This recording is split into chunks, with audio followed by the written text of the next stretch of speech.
তীব্র হেসে দিয়ে মিশানের গাল টানতে লাগলো। মিশান হেসেই যাচ্ছে, কিন্তু হুট করে তীব্র নিজের অজান্তে একটা কাজ করে ফেলল। ঠাস করে মিশানের ঠোঁটে চুমু খেয়ে দিল। মিশান শক খেয়ে চোখ বড় বড় হয়ে গেল। বোকার মতো চোখ বড় করে তীব্রর দিকে তাকিয়ে রইল। কথা বের হলো না মুখ দিয়ে। আর তীব্র নিজের কাছে নিজেই বোকা মনে গেল। বোকার মতো উল্টো ঘুরে রুমে চলে গেল। মিশানও রুমে চলে গেল। সকালে ঘুম থেকে উঠে ফ্রেশ হয়ে তীব্র মিশানের রুমের দিকে যায়। গিয়ে দেখেন মিশান নেই। এদিক ওদিক খুঁজতে খুঁজতে কিচেনের দিকে শব্দ পেয়ে কিচেনে যেয়ে দেখে অবাক, মিশান রান্না করছে একা একা। রান্না প্রায় শেষের দিকে। মিশান মনোযোগ দিয়ে রান্না করছে। তীব্র কিচেনে ঢুকে মিশানের পিছন থেকে বলে উঠল, ওয়াও, হোয়াট এ স্মাইল! সাত সকালে এত কিছু রান্না করছো? আমি তো ঘুম থেকে উঠেছি সেই ভোরে। ইয়েস। কি হলো? তুমি যদি এই মুহূর্তে নীলিমার মতো শাড়ি পরে থাকতে তাহলে তোমাকে পুরো বউ বউ লাগতো। এই প্যান্ট শার্ট পরা মেয়েদেরকে চিকেনে মানায় না ঠিক। মিশান তীব্র চোখের দিকে তাকিয়ে বলল, খাবার দেখতে যেমনই হোক খেতে ভালো হলেই হলো। লজিক আছে কথায়। বাই দ্য ওয়ে, এক কাপ কফি হবে? ওয়েট, দিচ্ছি। থ্যাঙ্কস। মিশান কফি করে তীব্রর হাতে দিল। তীব্র ক্যাবিনেটের উপর বসে কফি খাচ্ছে আর মিশানের রান্না করে দেখছে। মিশান খেয়াল করলো তীব্র মিশানের দিকে তাকিয়ে আছে এক মনে। মিশান বলল, এভাবে তাকিয়ে কি দেখছেন? তোমাকে। আবারও কি গাল টিপতে ইচ্ছে করছে? প্লিজ ডোন্ট মাইন্ড মিশান, আমি নিচে বুঝে উঠতে পারিনি ওরকম একটা কাহিনী করে ফেলবো। আসলে তোমার ঠোঁটটা এত বেশি সুন্দর। স্টপ মিস্টার তীব্র, ফরগেট ইট। বিয়ে করবে আমায়? What rubbish! ভেবে দেখতে পারো, আমায় যদি বিয়ে করো তোমার মাফিয়ার কেয়ারিং কন্টিনিউ করতে পারবো। আর অন্য কাউকে করলে এভাবে সারা দিন রাত কিচেনে পড়ে থাকতে হবে। ভেবে দেখতে পারো, অফার সীমিত সময়ের জন্য। মিশান কিছু বলল না। তীব্রর দিকে তাকিয়ে মিষ্টি একটা হাসি দিল। কফি শেষ করে মগটা পাশে রেখে ক্যাবিনেট থেকে নেমে গেল। নেমেই মিশানের পিছনে দাঁড়িয়ে খুব কাছে গিয়ে মিশানের এক হাত চেপে ধরে কানের কাছে নিয়ে বলল, সম্মতি আছে কি আপনার? আগে মিশনটা সাকসেস হই, যদি বেঁচে থাকি তখন দেখা যাবেনি, কেমন? তাহলে ততদিন আমার থেকে দূরে থাকো। কেন? এখন তো তোমায় দেখলে গাল টিপতে ইচ্ছে করে, পরে আবার কি না কি হয় আবার। দূরেই তো থাকি, আপনি বাংলাদেশ, আমি লন্ডন, আরো দূরে যেতে বলছেন নাকি? এরপর থেকে দূরে মানে তো আমাকে একদম পরপারে চলে যেতে হবে।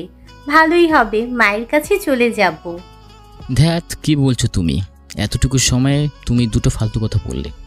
আমার সামনে কখনো এই ফালতু কথা বলবে না। ওকে ওকে, আমি এসব বলি না, আপনার কথা মুখ দিয়ে বেরিয়ে এসেছে। হেই মিশান, গার্লফ্রেন্ড হবে আমার। বিয়ে না করলেও গার্লফ্রেন্ড হতে পারো। প্লিজ মিশান, না করো না। কি শুরু করলেন বলুন তো? বলো না, বউ তো হবে না, অ্যাটলিস্ট জিএফ তো ডিজার্ভ করতে পারি। আমি কি কোনো দিক থেকে কমতি আছি নাকি? ভেবে দেখব। ওকে, টেক ইউর টাইম, তবে অ্যান্সার পজিটিভ চাই। মিশান মুচকি হেসে দিল। তোমাকে বলছিলাম না আমার সামনে হাসবে না, লাগে তো খুব। ওকে, হাসবো না। আমার রান্না শেষ, আমি এখন কিচেন থেকে বের হব। আপনি কি এখানেই থাকবেন? না না, চলো চলো বলেই কিচেন থেকে বেরিয়ে গেল। নীলিমা ইফতি দুজনেই বেলা করে উঠল ঘুম থেকে, ফ্রেশ হয়ে নিচে নামলো। এসে দেখে মিশান সব রান্না করে রেখেছে। সবাই একসাথে খেতে বসলো।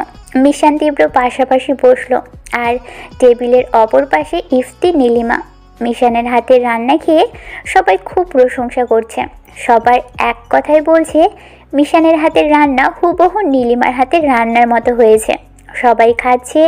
এরই মধ্যে মিশান নীলিমার দিকে তাকিয়ে বলল, আপু, তোমার ঠোঁটে কি হয়েছে? অমন কালচে হয়েছে কেন? ব্যথা পেয়েছো কিভাবে?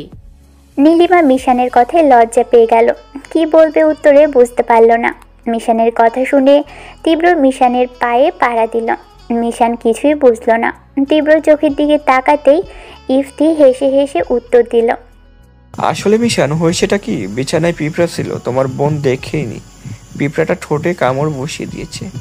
কিন্তু কোনো কিন্তু নয় মিশান, খেয়ে নাও তাড়াতাড়ি, লেট হয়ে যাচ্ছে আমার, বের হবো না, তাড়াতাড়ি খাও। মিশানের দিকে চোখ টিপ দিয়ে। মিশান কিছুই বুঝলো না, চুপ হয়ে গেল। খাবার শেষ হয়ে যেতেই নীলিমা ইফতি উপরে চলে গেল। কিছুক্ষণ রেস্ট নিয়ে বের হবে সবাই নায়গ্রার উদ্দেশ্যে। ওই, আপনি আমাকে তখন থামালেন কেন পায়ে পাড়া দিয়ে? আমি শিওর ইফতি ভাইয়া আপুর গায়ে হাত তুলেছে, আপুকে হিট করেছে। ঠোঁটটা কেমন কালচে হয়ে আছে আপুর, অনেক ব্যথা পেয়েছে মনে হয়।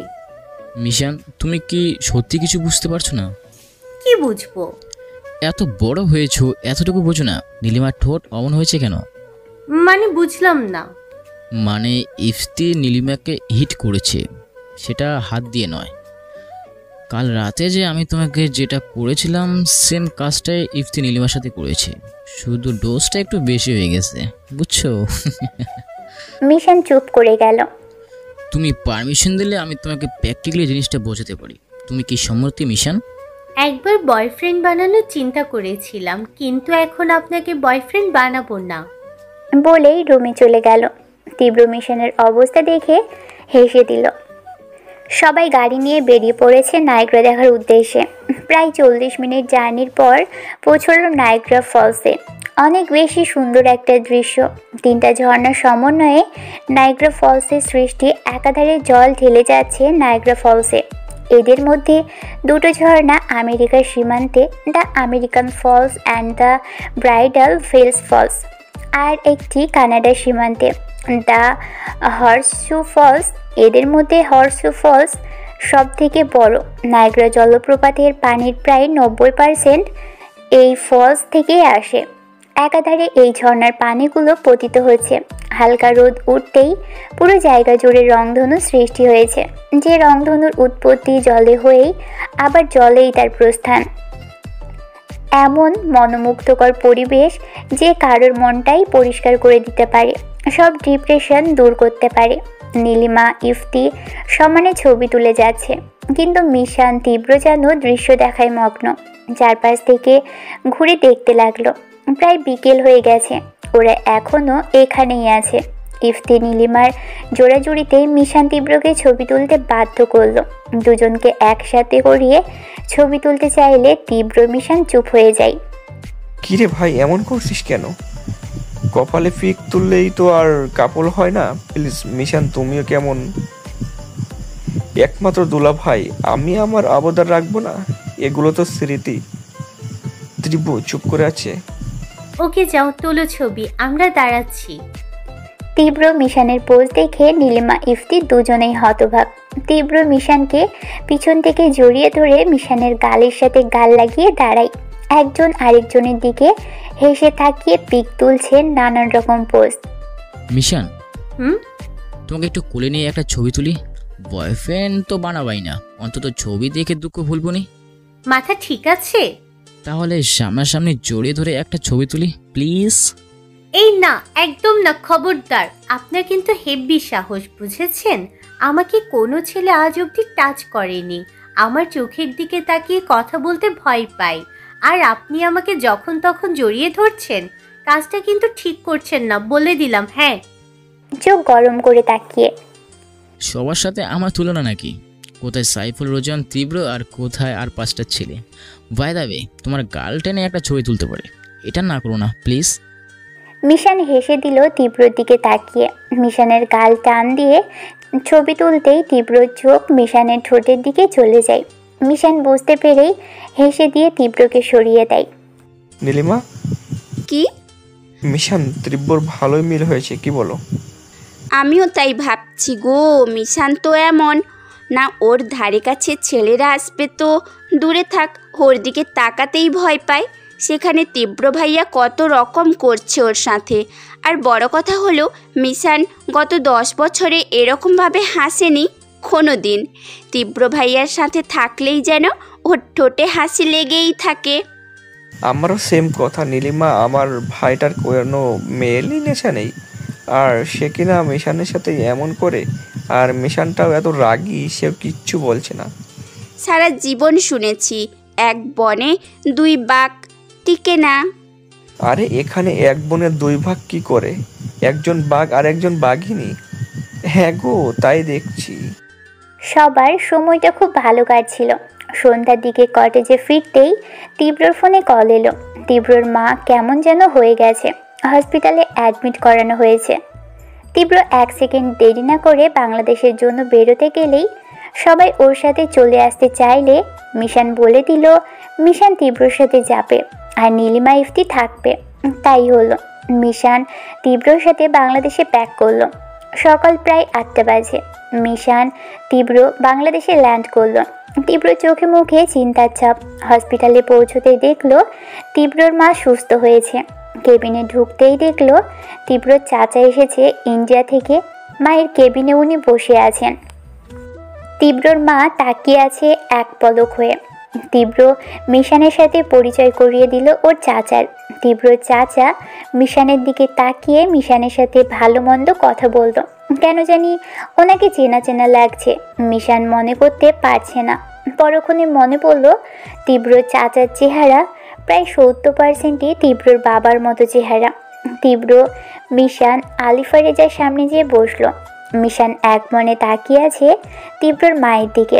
তীব্র মিশানের পরিচয় মাকে বলার সাথে সাথেই তীব্রর মা কেমন যেন ছটফট করতে লাগলো। মনে হচ্ছে কিছু একটা বলতে চাচ্ছে। খুব উত্তেজিত লাগছে ওনাকে। প্রচণ্ড রকম ছটফট করতেই ডক্টররা এসে ঘুমের ইঞ্জেকশন দিয়ে ঘুম পাড়িয়ে দিল ওনাকে। অনেকক্ষণ পর জ্ঞান ফিরতেই আলিফা রেজা আবার স্বাভাবিক হলো, কিন্তু মিশানের দিকে চোখ ফিরতেই আবারও উত্তেজনা শুরু হয়ে যায়। তীব্র চাচা তীব্রকে আলাদা করে নিয়ে বলতে লাগলো ওর মাকে ঘুম পাড়িয়ে রাখাই ভালো। মিশানকে দেখে অযথা ছটফট করছে, আর মিশান চুপচাপ বসে বসে ভাবছে কিছু একটা গভীর মনোযোগ দিয়ে। তীব্রর মার দিকে তাকাতেই কেন জানি মাথায় কিছু একটা খেলছে। মিশান, তুমি কি ঢাকায় থাকবে নাকি আমার সাথে যাবে? কোথায় যাবেন আপনি? আমি একটু কুয়াকাটে যাব, কাজ পড়ে গেছে। তুমি চাইলে আমার সাথে যেতে পারো, কালকেই ফিরবো। ঠিক আছে চলুন, আমি একা একা ঢাকা থেকে কি করব? ওকে, লেটস গো। মিশান, তীব্র আর তীব্রর কিছু গার্ড নিয়ে দুপুরে পার্সোনাল ফ্লাইটে রওনা হলো। বিকেলের দিকে কুয়াকাটা পৌঁছলো। একটা হোটেলে উঠলো। ওরা ফ্রেশ হয়ে খাওয়া দাওয়া করে রেস্ট নিচ্ছে। মিশান এরই মধ্যে তীব্র মিশানের রুমে এলো। খারাপ লাগছে মিশান? ওই মাথাটা একটু ব্যথা করছিল, জার্নি সহ্য করতে পারি না। ঠিক আছে, তুমি শুয়ে থাকো, আমি তোমার মাথায় হাত বুলিয়ে দিচ্ছি। আপনি কাজে যাবেন না? একটা ডিল আছে, কিন্তু সেটা রাতে। মিশানের মাথায় হাত বুলিয়ে দিতে দিতে হাত বুলিয়ে দিতে হবে না, পেইন কিলার খেয়ে নিয়েছি আমি, ঠিক হয়ে যাবে একটু পর। সমস্যা নেই, আমি দিচ্ছি। এমনিতে তোমার মাথায় হাত বুলিয়ে দিতে ভালোই লাগে আমার। এমনভাবে বললেন যেন এর আগেও কত শতবার মাথা টিপে দিয়েছেন। হ্যাঁ দিছি তো, পরশু সন্ধ্যায় তোমার মাথায় টিপে দিয়েছি। তুমি ঘুমিয়ে পড়েছিলে, তাও আবার আমার হাত জড়িয়ে ধরে। তাই নাকি? সেজন্যই তো এত ভালো ঘুম হয়েছিল। এই যে আবার হাসলে। এই তোমাকে না কতবার বারণ করেছি আমার সামনে হাসবে না। মিশান মুচকি হেসে দিয়ে তীব্রর কলার চেপে ধরল 2 হাত দিয়ে। তীব্র ড্যাপ ড্যাপ করে তাকিয়ে আছে। মিশান তীব্রকে কাছে টেনে নিল। বয়ফ্রেন্ড হবেন নাকি আমার কিং হবেন? মাফিয়া কুইনের সাথে বয়ফ্রেন্ড মানায় না কিং মানায়? দুজনে মিলে পুরো বিশ্ব রাজ করব। ঘরে ফিরে রোমান্স করব। এখানে আবার রোমান্স কেন? তীব্র কিছু বলল না। ডেভিল স্মাইল দিয়ে মিশানের গাল টেনে দিয়ে ঠোঁটে ছোট্ট করে চুমু খেলো। মিশান লজ্জায় বালিশ দিয়ে মুখ ঢাকলো। রাত প্রায় 10টা বাজে। কুয়াকাটা সি বিচের ধারে একটা জাহাজ এসে দাঁড়ালো। মিশান তো পানি দেখে ভয়ে মরে। মিশান যেতে না চাইলেও তীব্র জোর করে বলে কয়ে জাহাজে ওঠায়। জাহাজে উঠতেই তীব্র মিশান জাহাজের এক কিনারায় দাঁড়ায়। পানির দিকে তাকাতেই প্রচুর ভয় পাচ্ছে মিশান। জাহাজটা একদম সাগরের মাঝ বরাবর চলে গেছে। আকাশের দিকে তাকাতেই সুন্দর চাঁদ লক্ষ্য করলো। জাহাজের রেলিং ধরে দাঁড়িয়ে আছে। ভয়টা এখন কম কম লাগছে। মিশান এক মনে পানির দিকে তাকিয়ে আছে। এরই মধ্যে তীব্র এসে মিশানকে পিছন থেকে জড়িয়ে ধরে মিশানের গালে গাল ঘষতে লাগলো। মিশান বলল, গালটা সরান, আপনার দাড়িতে তার লাগে। ওকে, অ্যাজ এ ইউর উইশ বলে মিশানের গালে একটা চুমু খেলাম। মিশান কিছু বলল না, চাঁদের দেখা মনে আছে। তীব্র মিশানকে ছেড়ে দাঁড়ালো। মিশান হুম। সরি। মিশান হালকা এসে পিছনে তীব্রর দিকে ঘুরে বাট হুয়া। পুরোটাই বলার আগেই তীব্র মিশানের বুকের বাঁ পাশে গুলি চালিয়ে দেয়। মিশান পিছনের দিকে পড়ে যেতে নিলেই তীব্র মিশানের হাতটা ধরে ফেলে। মিশান কিছুই বলতে পারছে না, শরীর থেকে সব শক্তি যেন বেরিয়ে যাচ্ছে। I am so sorry mission. জানি অবাক হচ্ছ তো, বাবার মৃত্যুর প্রতিশোধের জন্য আমি সব কিছুই করতে পারি মিশন। তোমার বাবা আমার বাবাকে মেরেছে, তোমার বাবাকে মারতে হলে তোমাকে আগে শেষ করতে হবে, কারণ মিশান খানকে টপকে রিহান খানকে মারানোটা ইম্পসিবল। তাই তো বাধ্য হয়ে তোমাকে আগে শেষ করতে হলো। সো গুড বাই মিশান খান। বলেই আরেকটা গুলি করে মিশানের হাতটা ছেড়ে দিল। বুকের বাঁ পাশে পরপর দুটো গুলি করায় শরীর থেকে প্রাণটা বেরিয়ে যেতে বাধ্য। প্রাণহীন শরীরটা গভীর জলে মিলে গেল নিমেষেই। তীব্র একটা ডেভিল স্মাইল দিল পানির দিকে তাকিয়ে। মিশান পানিতে পড়ে যাওয়ার পর নিজের অজান্তেই তীব্রের চোখ থেকে নোনা জল ছিটকে পড়ল, পানির সাথে মিশে গেল। শেষমেশ মিশানকে কিনা নিজের হাতে হত্যা করতে হলো। কেন জানি নিজের প্রতি ঘৃণা হচ্ছে খুব। বাবার পাপের শাস্তি কেন মেয়ে পাবে না, এটা তীব্র মোটেও ঠিক করেনি। হাজার হলেও মিশানকে একটু হলেও ভালোবেসেছিল। মনের কোণে জায়গা নেওয়া প্রথম নারীই ছিল মিশান। ছন্নছাড়ার মতো একা একা হাঁটতে হাঁটতে হোটেলের দিকে গেল। হোটেলে ফিরে তীব্র মিশানের রুমে গেল, যে রুমটাই মিশান ছিল। শাওয়ারে নিচে যেয়ে তীব্র প্রচণ্ড রকম কান্না করছে, খুব কষ্ট লাগছে। প্রতিশোধের জন্য নিজের ভালোবাসাটাকে শেষ করে দিল নিজের হাতে। আজ খুব খারাপ লাগছে। তীব্র চিৎকার করে কাঁদলে হয়তো ভালো লাগতো। অনেকক্ষণ ধরে নিজেকে ভিজিয়ে রাখছে। বাথরুম থেকে বের হয়ে রুমে এসে বসলো।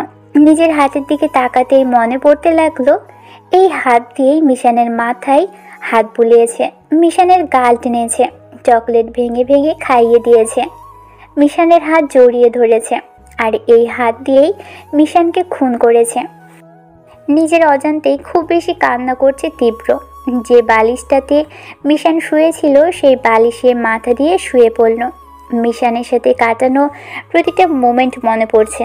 প্রথম দিন মিশানকে দেখা, মিশানকে ভালো লাগা, মিশানের হাসি, সব মনে পড়ছে খুব।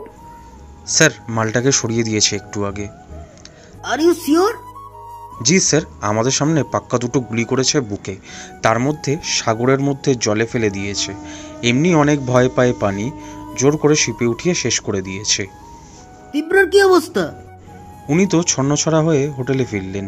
দেখে মনে হচ্ছে নিজের জ্ঞান নিজেই কবজ করেছে, ভেঙে চুরমার হয়ে গেছে। Good, very good. অনেকগুলো বছর পর আজ রাতের ঘুমটা অনেক ভালো হবে আমার। মিশান Khan, the daughter of Rayan খান। এবার আর কোনো ছাড় পাবে না।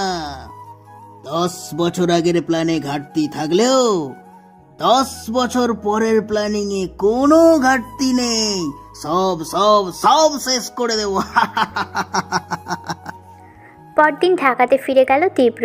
মায়ের সামনে বসে বসে কান্না করছে খুব। মা জানো, মিশানকে না আমি খুব ভালোবাসি, খুব। ওর বাবা তো আমার বাবাকে শেষ করে দিয়েছে। আমি কেন মিশানকে মারলাম মা? ওর বাবার পাপের শাস্তি কেন আমি মিশানকে দিলাম মা? তোমার ছেলে অনেক খারাপ মা, অনেক। আমি তো মিশানকে বোঝাতে পারতাম মা, ওর বাবাই মেন কালপিট। আমি কেন মিশানকে না বুঝে শেষ করে দিলাম? মিশান যদি জানতো মিশানের মাকে ওর বাবাই মেরেছে, তাহলে তো মিশান ওর বাবাকে ও নিজেই শেষ করে দিত।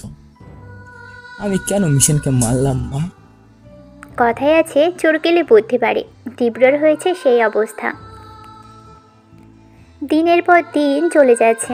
তীব্রটা বড্ড ছন্নছাড়া হয়ে গেছে। মাথার চুলগুলো অগোছালোভাবে বড় হয়ে গেছে, দাড়িগুলো বড় হয়ে গেছে। রাত হলে মিশানের কথা প্রচণ্ড মনে পড়ে। যে তীব্র কখনো মাদক দ্রব্যের দিকে চোখ রাখেনি, সে আজ নেশার সাগরে ডুবে থাকে। রাতভর ড্রিঙ্কস করে সারা দিন বিছানায় পড়ে থাকে। কোনো কাজে মন যাচ্ছে না, কিছুই করতে পারছে না তীব্র। ঠিকমতো খাচ্ছে না, নিজের যত্নও নিচ্ছে না। বাড়ি বসে ড্রিঙ্কস করছে তীব্র। এরই মধ্যে পিছন থেকে কেউ বলে উঠল, oh my god, the mafia king Safwan Reza. Tibro drinks বারে বসে মদ গিলছে। ও মাই গড। পিছনে তাকিয়ে দেখে আলী আজাজ। তুমি এখানে কি করছো? যাও এখান থেকে। যাওয়ার জন্য আসিনি তো। তাহলে? নিজের চোখে তোমার পতন দেখতে এসেছি তীব্র। বলেছিলাম না তোমার ভবিষ্যৎ। হা হা হা। খুব তো মুখ করে বলেছিলে সাফওয়ান রেজা তীব্র। নারী আর মাদক, তেল আর জল, কোথায় গেল সেই বাণী? হে ইউ। আলী আজাজের কলার চেপে ধরে। তুমি সবই জানতে, তাই না? মিশন এসেছে আমার লাইফে, তুমি করেছো সব। শেষ করে দেবো তোমায়, আমি একদম শেষ করে দেবো। তুমি আমার চুলটাও ফেলতে পারবে না তীব্র। হি হা হা হা। ওপার সে সাপ সেট হে গুরু। হা হা হা। Just leave me alone. ভাবছি আমি মাফিয়াগিরি ছেড়ে জ্যোতিষীগিরি শুরু করব। এক দেখাই যে সবার ভবিষ্যৎ বলে দিতে পারি। যেমন এখন আবার বলছি, তুমি শেষ হয়ে যাবে তীব্র। একদম শেষ হয়ে যাবে। না থাকবে তোমার কাছের মানুষ, না থাকবে তোমার the top mafia king in Bangladesh নামের প্ল্যাটফর্ম। ইউ আর ফিনিশ তীব্র, জাস্ট ফিনিশ। দাঁতে দাঁত চেপে। দিনের পর দিন কেটে যাচ্ছে, আর তীব্র দিন দিন যেন ডুবে যাচ্ছে নেশার সাগরে। কোনো কিছুতেই তার মন নেই। খুব পস্তাচ্ছে তীব্র, খুব। এভাবেই কেটে গেল মাস। সো নেক্সট প্ল্যান কি? সাফওয়ান রেজা তীব্রর কোনো অস্তিত্বই থাকবে না। আমির রেজার নামের সাথে সাথে সাফওয়ান রেজার নাম মুছে যাবে বাংলাদেশ থেকে। 10 বছর আগের কিছু অঙ্কের ভুল আজ 10 বছর পর মিটিয়ে নেব। মাধুরী নামের সাথে মিশান খানের নামটাও মিশে গেছে। এখন রাজত্ব রায়ান খানের। So now what you do now? তুরুপের তাস এখন একটাই। কার কথা বলছো? বাড়ি ড্রিঙ্কস করতে করতে সেখানেই ঘুমিয়ে পড়েছে তীব্র। গার্ডরা বাড়িতে নিয়ে যেতে চাইলেও যায় না। এরই মধ্যে পলাশ খবর নিয়ে এলো তীব্রর মাকে খুঁজে পাওয়া যাচ্ছে না। তীব্র এবার হকচকিয়ে ওঠে। মিশানকে হারিয়েছে। এখন মায়ের কিছু হলে মরেই যাবে তীব্র। তীব্র উঠে দাঁড়ালো। হাঁটতে পারছে না ঠিকমতো। সামনে সবটা ঝাপসা দেখছে, ঠিকমতো দেখতেও পাচ্ছে না। গার্ডসরা এসে ধরতে গেলেও ধরতে দেয় না। মাকে খোঁজার উদ্দেশ্যে বেরিয়ে গেল তীব্র। প্রায় 1 মাসের বেশি সময় কেটে গেছে, অথচ রায়হান খান যে মিশনের চিন্তায় জীবন অর্ধেক শেষ হয়ে যায়, সে একটা বারও মিশনের খোঁজ নিচ্ছে না। যেখানে মিশন তীব্রর সাথে যে নিখোঁজ, তীব্রকে একটা ফোন অবধি করেনি, জিজ্ঞেস করেনি মিশন কোথায়। জিজ্ঞেস করার প্রয়োজন মনে করেনি রায়হান খান, কারণ মিশনের মৃত্যুর খবর সবার আগে উনিই পেয়েছেন। কিন্তু তিনি এখনও তীব্রকে জ্যান্ত রেখেছে কেন? মিশনের মৃত্যুর ঘটনাটুকু রেকর্ডও করা আছে, যেটা রায়হান খান বারবার ভিডিও ক্লিপটা দেখে আর হাসে। তীব্ররই কোনো লোক সব খবর নিয়ে যাচ্ছে রায়হান খানকে। দিব্যি ভালো মানুষ চলাফেরা করছে নিশ্চিন্তে। তবে কি হতে পারে আসল রহস্য? দিন কেটে রাত যাচ্ছে। মাকে খুঁজে হতাশ হয়ে গেছে তীব্র। এত পাওয়ার থাকা সত্ত্বেও মাকে খুঁজে পাওয়া যাচ্ছে না। চারদিকে লোক ছড়িয়ে দিয়েছে, সব জায়গায় তন্ন তন্ন করে খুঁজছে, কোথাও পাওয়া যাচ্ছে না। সব ধকলে যেন তীব্র শেষ হয়ে যাচ্ছে। বেশ কয়েকদিন কেটে গেল, মাকে এখনও পাওয়া যাচ্ছে না। হতাশা আর নেশার সাগরে ডুবে আছে তীব্র। স্যার, রাত হয়েছে অনেক, বাড়ি চলুন। কোন বাড়ি? আমার কোনো বাড়ি নেই। আমার জায়গা রাস্তায়। আমি সব শেষ করে দিয়েছি। আমি নিজে হাতে শেষ। পলাশ। জি স্যার। মায়ের কোনো খোঁজ পেলে? না স্যার, আপনি চিন্তা করবেন না, আমরা পেয়ে যাব খুব তাড়াতাড়ি। পাবে না। আমি জানি আমার মাকে রিয়ান খান নিয়ে গেছে, হয়তো মেরেও ফেলেছে এতক্ষণে। আমি তার মেয়েকে খুন করেছি, সে কি আমায় ছেড়ে দেবে নাকি? মেরে দিয়েছে আমার মাকে। ছাড়বো না আমি রিয়ান খানকে, ছাড়বো না। স্যার, আপনার চাচা আরিফ রেজা, উনি ফোন করেছিল, কাল নাকি উনি দেশে আসবেন। আপনার সাথে কি একটা জরুরি ব্যাপারে মিটিং আছে। কালটা আসুক, বেঁচে থাকি কাল অবধি, তারপরে দেখা যাবে। তুমি বাড়ি চলে যাও, সবাইকে বাড়ি যেতে বলো। আমি এখানেই থাকবো, মন চাইলে বাড়ি ফিরব। স্যার। চোখ গরম করে তাকিয়ে। আমি বললাম না যাও, আমি একা থাকতে চাই।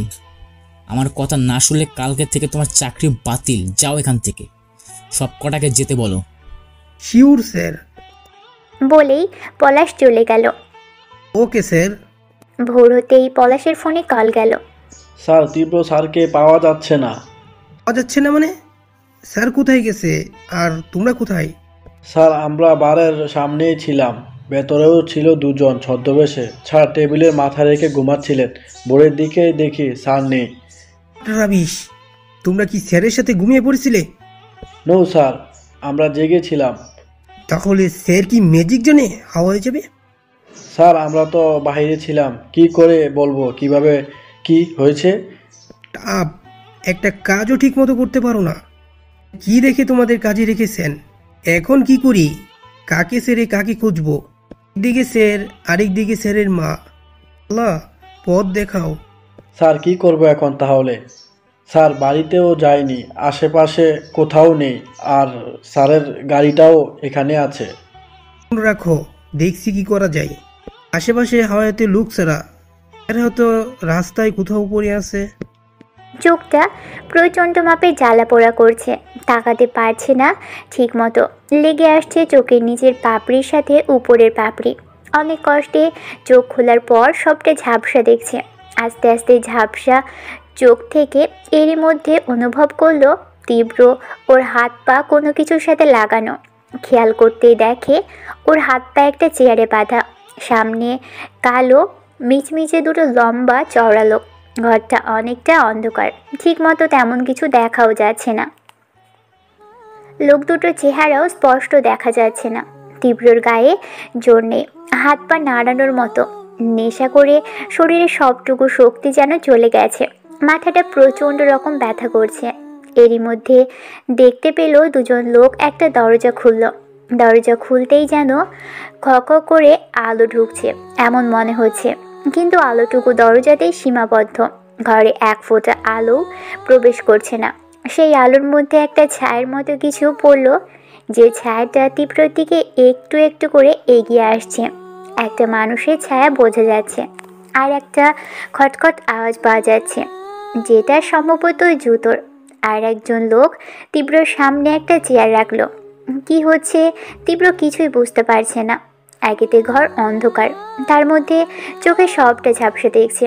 সব মিলিয়ে মাথা আরও গুলিয়ে যাচ্ছে। তীব্র চোখটা বন্ধ করে মাথা ঝাঁকিয়ে আবার চোখ খুলতেই অবাক, ভূত দেখার মতো তাকিয়ে আছে। দুজন মানুষের ফোন আলাপ। আলী আজাজ, প্ল্যানটা কিন্তু জব্বর কষা ছিল। নিজেরও ভাবতে অবাক লাগছে, কাঁটা দিয়েই কাঁটা তুলেছি আমি এত সহজেই। ঠিক সময় যদি খবরটা না পেতাম তাহলে অনেক লস হয়ে যেত, বুঝলে? তীব্রতা কত সহজেই টোপ গিলে নিয়েছিল, ভাবতেই অবাক লাগছে। হ্যাঁ স্যার, আপনার বুদ্ধির কোনো তুলনা হয় না। তীব্রর মতো একটা ঠান্ডা মাথার ভিলেনকে আপনি এত সহজেই ঠান্ডা মাথায় নিরাশ করলেন। সাপও মরেছে, লাঠিও ভেঙছে না। মিশান খান তীব্রর মতো এতটা জায়গা করে নিয়েছিল যে মিশনের মৃত্যু সাফওয়ান রেজা তীব্রকে এতটা ভেঙে দিল, বাবার মৃত্যুর প্রতিশোধটা নেওয়ার কথা ভুলে মদের প্রতি ডুবে থাকে। সেদিন যদি মিশন তীব্রর সাথে বাংলাদেশে না যেত তাহলে প্ল্যানিংটা এত তাড়াতাড়ি সাকসেস হতো না। উপরওয়ালা যা করেন ভালোর জন্যই করেন। আমার এত বছরের স্বপ্ন পূরণ হবে অতি শীঘ্রই। স্যার, একটা বাধা কিন্তু থেকেই যায়। আলিফা রেজাকেও আপনার 10 বছর আগেই শেষ করে দেওয়া উচিত ছিল। যদি কোনো দিন এই মহিলা সুস্থ হয় তাহলে তো সবই সত্যি ফাঁস হয়ে যাবে। আরে ধুর, কি বলো? ওই মহিলা তো জীবিত লাশ, বাঁচবেই আর কয়েক মাস। তার মধ্যে যদি ওই মহিলাকে মেরে দিতাম তাহলে তো তীব্র সত্যিকারের বাঘ হয়ে যেত। ওর হিংস্রতা আরো বেশি দ্বিগুণ হয়ে যেত। যা করেছি সবটা ভেবেচিন্তে ঠান্ডা মাথায় করেছি, বুঝলে? একটা লম্বা শুকনা মেয়ে, ব্ল্যাক কালারের শার্ট, ব্ল্যাক কালারের প্যান্ট, ব্ল্যাক কালারের সানগ্লাস পরা, ঠোঁটে ডেবল স্মাইল নিয়ে বলল, হ্যালো মিস্টার তীব্র। চেয়ারে পা তুলে বসে, তুমি? অবাক হচ্ছেন? এটা কে?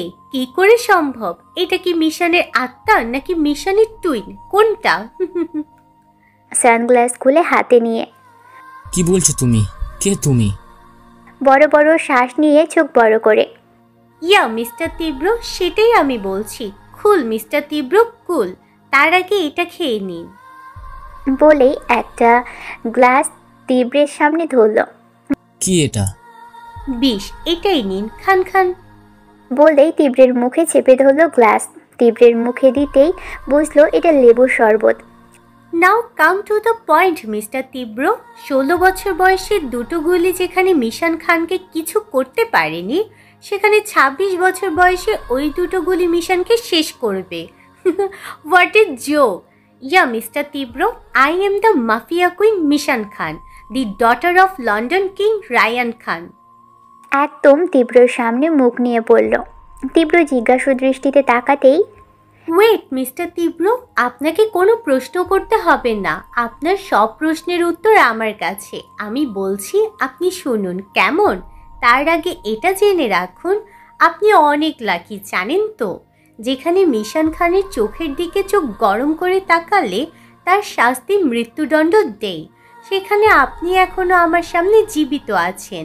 You are very lucky guy, ইয়ার ভেরি লাকি। ড্যাড সবসময় বলে, কিছু প্রশ্নের উত্তরের জন্য কিছু পাপীকে বাঁচিয়ে রেখে দিতে হয়। কোনো দিন কথাটা মানিনি, তবে আজ সেই কথাটা মানব, কিন্তু একটু অন্যরকমভাবে। শেষ করে দিব তিলে তিলে, শেষ করে দেব। মিশান খানের বুকের উপর গুলি চালানোর শাস্তি কতটা ভয়ানক হবে তার আইডিয়া মিশান খানেরও জানা নেই মিস্টার তীব্র। মাকে তুমি কিডন্যাপ করছো মিশন, তাই না মিশন? আমার মার যদি কিছু হয়, ছাড়বো না তোমাদের বাপ বেটিকে। কি করবেন শুনি? কি করতে পারবেন আপনি?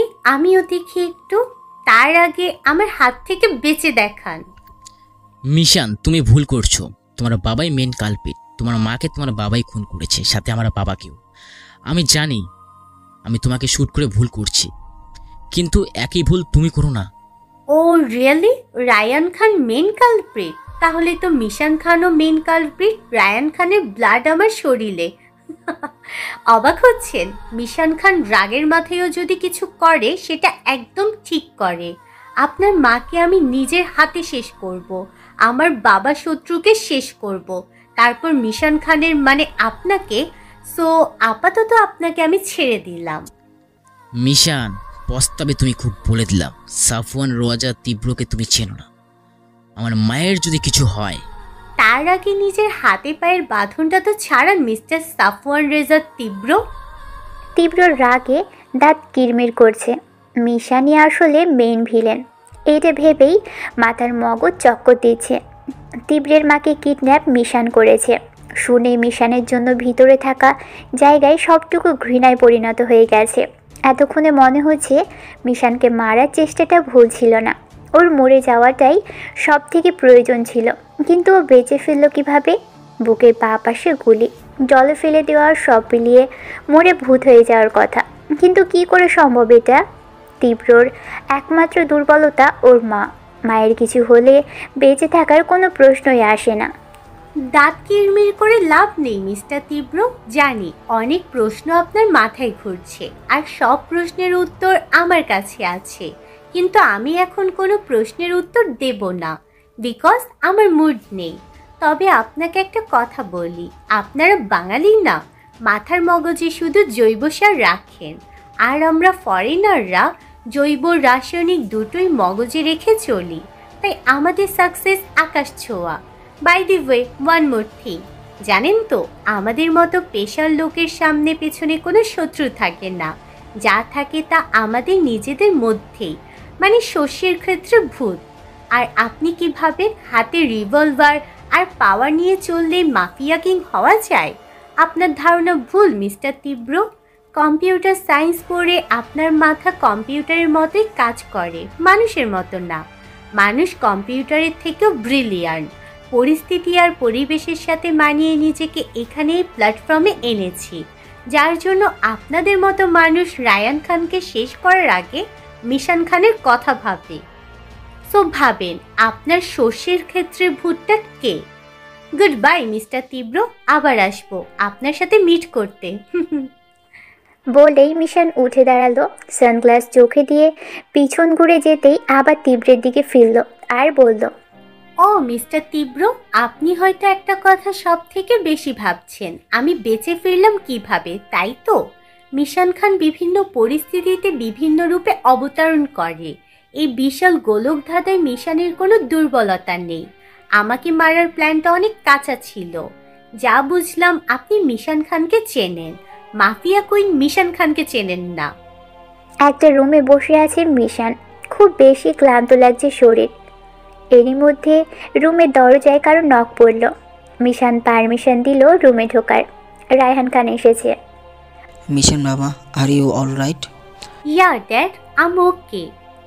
শরীরের এমন অবস্থা, এই সময় তোমার বের হওয়া ঠিক হয়নি বাবা। একটু রেস্ট নিয়ে সুস্থ হও আগে। ড্যাড, পুরো একটা মাস আমি বেড রেস্টে ছিলাম, তুমি আমায় আরো রেস্ট নিতে বলছো?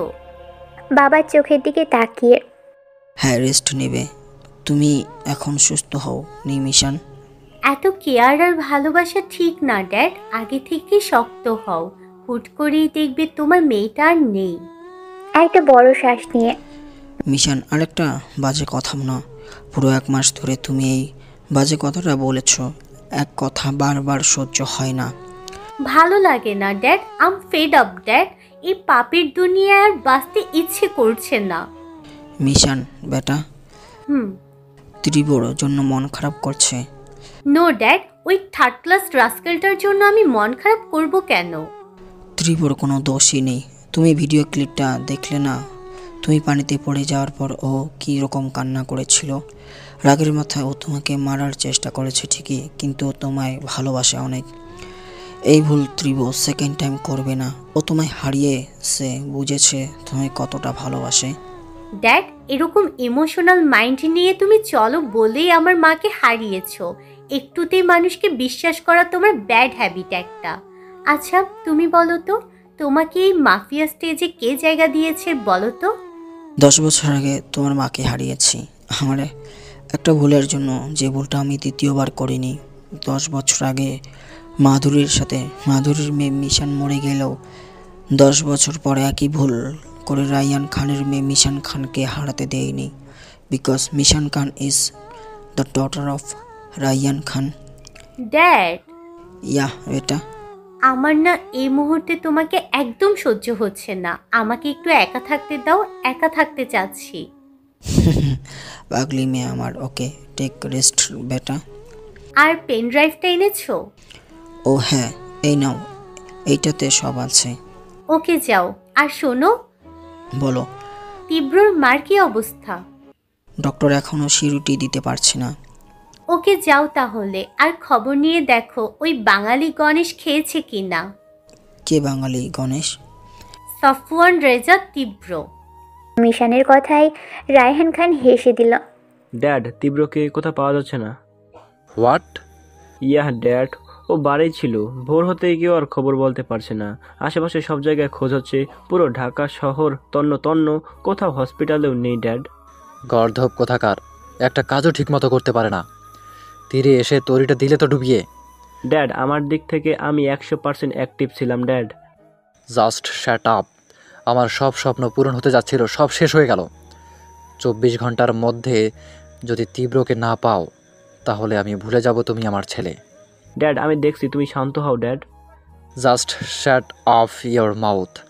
আমি এখন একটা নিউজে শুনতে চাই, তাছাড়া আমায় কল করবে না। 1 মাস আগের ফ্ল্যাশব্যাক। তীব্র বাবা, আমার ভুল হয়ে গেছে।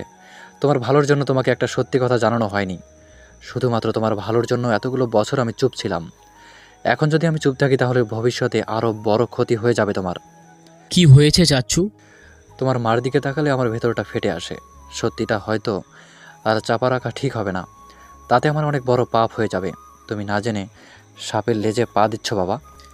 আমি তোমার কথায় কিছু বুঝতে পারছি না চাচ্ছু। মিশানের সাথে তোমার কি সম্পর্ক? তুমি ওকে চেনো? ওকে, ও রায়ান খানের মেয়ে।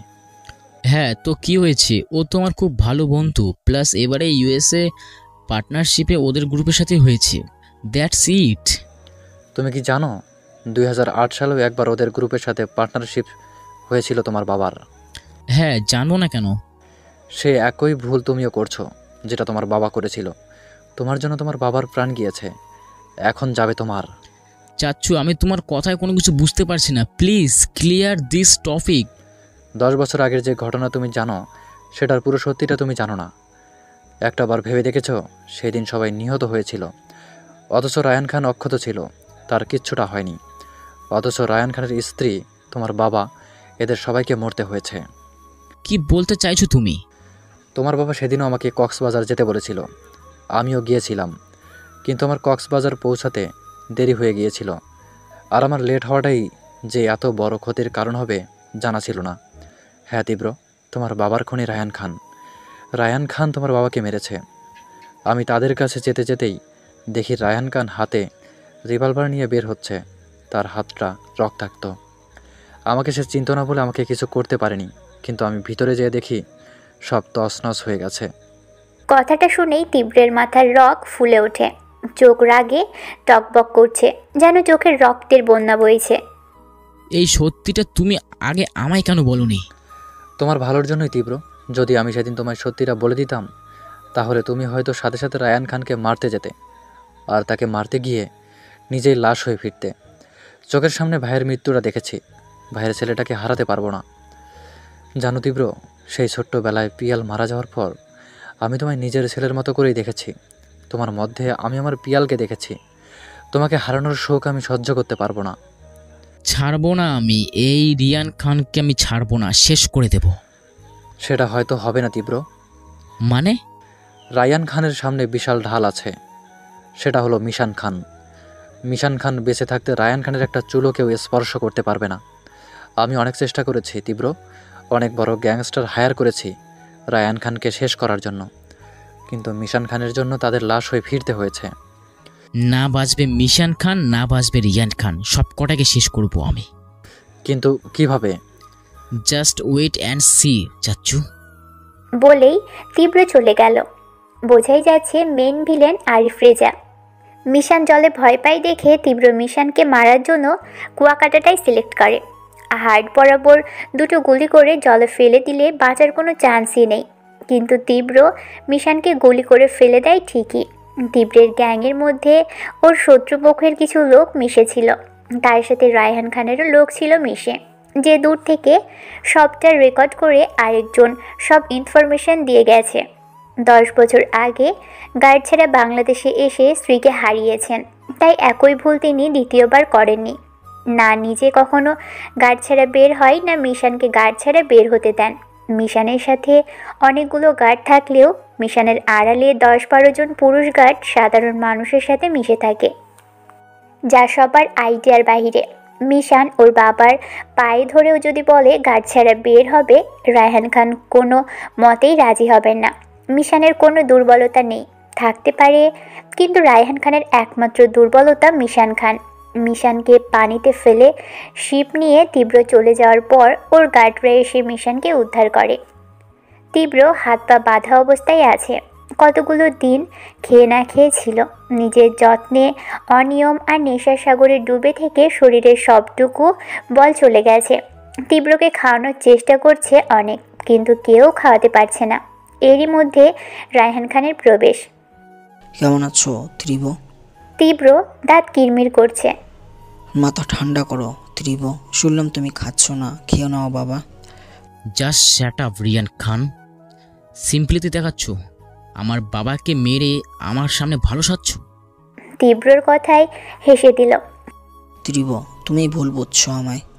ঠিক না ভুল সেটা সময়ই বলে দেবে। আমার মায়ের যদি কিছু হয়, মিশান খান আর রিয়ান খানকে কেউ বাঁচাবে না, শেষ করে দেব। তুমি কি জানো মিশনের দিকে কেউ চোখ তুলে কথা বলতে পারে না। মিশনের সামনে কেউ উঁচু গলায় চোখ রাঙিয়ে কথা বললে ওর মুখ থেকে না সোজা ওর রিভলভার থেকে গুলি বের হয়। আর সেখানে তুমি মিশনকে মারার জন্য ওর বুকে গুলি করেছো, তার মধ্যে পানিতেও ফেলে দিয়েছো। মিশন তোমাকে এখনও জীবিত রেখেছে। ভাবো একবার ত্রিব, আমিও যদি কোনোদিন মিশনের দিকে চোখ রাঙিয়ে কথা বলি, ও আমায়ও মেরে দিবে। আর সেখানে তুমি কত বড় অপরাধ করেছো। তোমাকে কি মিশন খান ছাড়বে ভেবেছ? ভুল হয়ে গেছে, ওকে 2টা গুলি করে 200টা গুলি করা উচিত ছিল। হ্যাঁ, ভুল তো হয়েছে ত্রিব। মিশনকে মারার প্ল্যানিংটা এরকম একদম কাঁচা ছিল। তুমি মিশনের সম্পর্কীয় কিচ্ছুটি না জেনে ভুল স্টেপ নিয়েছ। তোমাকে কিছু বিষয় ক্লিয়ার করে দেয় ত্রিব। প্রথম তো তুমি ভেবেছ মিশন জলে ভয় পায়, জলে ফেলে দিলে বাঁচার কোনো চান্সই নেই। তুমি কি জানো মিশন 16 বছর বয়সে লন্ডনে আন্তর্জাতিক পর্যায়ে ডুব সাঁতারে অ্যাথলেট চ্যাম্পিয়ন হয়েছিল? জানো না, শুধু জানো মিশন জল দেখে ভয় পায়। কথাটা শুনে তীব্র অনেকটাই শক্ট খেল। দ্বিতীয়ত, মিশনের জন্মের পর জানতে পারি আর 5টা মানুষের মতো মিশনের হার্ট সেম পজিশনে না, যার জন্য বুকে গুলি করাই ওর হৃৎপিণ্ড স্পর্শ করতে পারেনি। তাই বারবার একই জায়গায় গুলি খেয়েও মিশনের কিচ্ছুটি হয়নি। আর তৃতীয়ত, মিশন নিজেও জানে না ওর পিছনে কতগুলো গার্ড থাকে সাধারণ মানুষের ভিড়ে। মিশনকে আমি উইদাউট গার্ড বের হতে দিব, এটা দুঃস্বপ্নতেও অসম্ভব। রায়হান খানের প্রত্যেকটা কথাই তীব্র আলাদা আলাদা ঝটকা খেয়ে যাচ্ছে, কিছুই বলছে না, চুপ করে আছে। সো নেক্সট টাইম মিশনকে শেষ করার আগে 1000বার ভেবে নিও। যদি মিশনের হাত থেকে বাঁচতে পারো খাবারটা খেয়ে নাও ত্রিব। খাবো না। জেদ করো না বাবা, খেয়ে নাও। বললাম তো খাবো না। একই ভুল সেকেন্ড টাইম করো না ত্রিব। মিশনকে আমি বারবার আটকে রাখতে পারবো না, ও আমার মতো শান্ত না। তোমাকে মারতেও 2বার ভাববে না। আমি খাবো না। তোমার বাবাকে আমি মারিনি ত্রিব। সময় সব উত্তর তোমায় দিবে, আর কিছু বলবো না। আমাকে এভাবে ঠিক কতদিন বেঁধে রাখবে? সেটা তোমার উপর ডিপেন্ড করে। তোমার মস্তিষ্ক এখন ঠিকঠাক কাজ করছে না, যতক্ষণ না ঠান্ডা হচ্ছে ততক্ষণ এইভাবে রেখে দেওয়া হবে। বলে 1 সেকেন্ডও লেট না করে চলে গেল। রায়হান খান মিশনকে কল করলো। ইয়া ড্যাড, বলো। তোমার ত্রিব খাচ্ছে না, বাচ্চাদের মতো জেদ চেপে আছে। যদি পারো গিয়ে খাইয়ে আসো। 1 সেকেন্ড ড্যাড, কি বললে তুমি? আমার তীব্র মানে? এই মানে বাবা। মিশন আমতা আমতা করে। নেক্সট টাইম এরকম জোক আমার সাথে করবে না। তুমি হয়তো নতুন জানো না ড্যাড, আমার ইয়ার কি পছন্দ না। ওকে বেটা, ওটা হবে না। তুমি পারলে দেখো ওকে খাওয়াতে পারো কি না। কেন? ও কি বাচ্চা যে খাচ্ছে না, জেদ করছে? হ্যাঁ, সেই রকমটাই মনে হচ্ছে। তুমি বরং দেখো খাওয়াতে পারো কি না। আমি একটু হসপিটালে যাচ্ছি, কি অবস্থা দেখে আসি। ঠিক আছে, যাও, দেখছি। ফোনটা রেখেই মিশন রাগে দাঁত কিরমির করছে। শালা, খাবি না আবার? সার্কাস শুরু করেছিস? দেখাচ্ছি তোকে খেলা। মনে মনে মিশন এসব বলছিল। কথাই আছে, চোরের উপর রাগ করে মাটিতে বসে ভাত খেয়ে লাভ নেই। এক হাতে চামচ, আরেক হাতে খাবারের প্লেট নিয়ে তীব্রর সামনে বসে। আগে তোমাকে শেষ করব, তারপর খাবো। নাক ফুলিয়ে রাগে ফুঁসে বলছে। আমাকে মারতে হলেও গায়ে জোর, মাথায় ব্রেন, আরও অনেক কিছুই লাগবে। কী করে মারবেন আপনি আমায় বলুন তো? আপনার গায়ে তো 1 ফুটও জোর নেই, তার মধ্যে হাত পা বাঁধা। ব্রেন তো কোনো কালেই ছিল না, গায়ের জোরটা যথেষ্ট ছিল। কিন্তু এই মুহূর্তে আপনার চার্জ 0। নিন, খেয়ে নিন, তারপর আমার সাথে ফাইট করুন। বলেই তীব্রর সামনে খাবার ধরল। তীব্র চুপ করে আছে, কিছু বলছে না। কি হলো, নিন। বলেই মিশন তীব্রর মুখে খাবার তুলে দিল। তীব্র চুপচাপ খেয়ে নিচ্ছে, কোনো কথা বাড়াচ্ছে না। সত্যি বলতে তীব্ররও প্রচণ্ড ক্ষুধা পেয়েছিল, কিন্তু রাগ দেখিয়ে জেদ করে বসেছিল। ভাগ্যটা কত ভালো আপনার মিস্টার তীব্র। কোথায় আপনাকে মেরে জলে ভাসিয়ে দেওয়ার কথা, সেখানে আমি আপনাকে কত যত্ন করে খাওয়াচ্ছি। আমি কখনো কাউকে ওয়ার্নিংও দেই না, সোজা পানিশমেন্ট। আর মিশনের কাছে পানিশমেন্ট মানে জান কবজ। বাই দি ওয়ে, আপনি এত বুদ্ধিমান হয়েও কি এত বোকার মতো কাজ করলেন? তীব্র চোখ বড় বড় করে তাকিয়ে আছে। ওকে ওকে, বুঝলাম সব। একটা ভুল সারা জীবনের কান্না, জানেন তো? আপনার একটা ভুলের জন্য আপনার মাকে হারাতে যাচ্ছেন, আর সারা জীবন কান্না করে ভাসাবেন। ছাড়বো না তোমায় আমি মিশন, তোমার প্রত্যেকটা অপমানের শোধ আমি নেব কোড়ায় কামড়ায়। মিশনের ফোনে কল এলো। রিসিভ করার সাথে সাথেই মিশন বেরিয়ে গেল। Doctor, how is she now? Her chance of recovery are 80%। হাসি মুখ নিয়ে thanks god. Okay doctor, you carry on. Okay, see you later Mishan. Doctor বলেছিল আর কিছুদিন লেট হলেও ওনার সুস্থ হওয়ার কোনো সম্ভাবনাই ছিল না। কোমা থেকে ফেরার পর ওনাকে এমন ঔষধ দেওয়া হয়েছে যেটার জন্য এতগুলো বছর উনি প্যারালাইজড হয়েছিলেন। তীব্রর কোনো দোষই নেই, কোনো সাপোর্টস ছিল না, একা একা এত দূর এসেছে।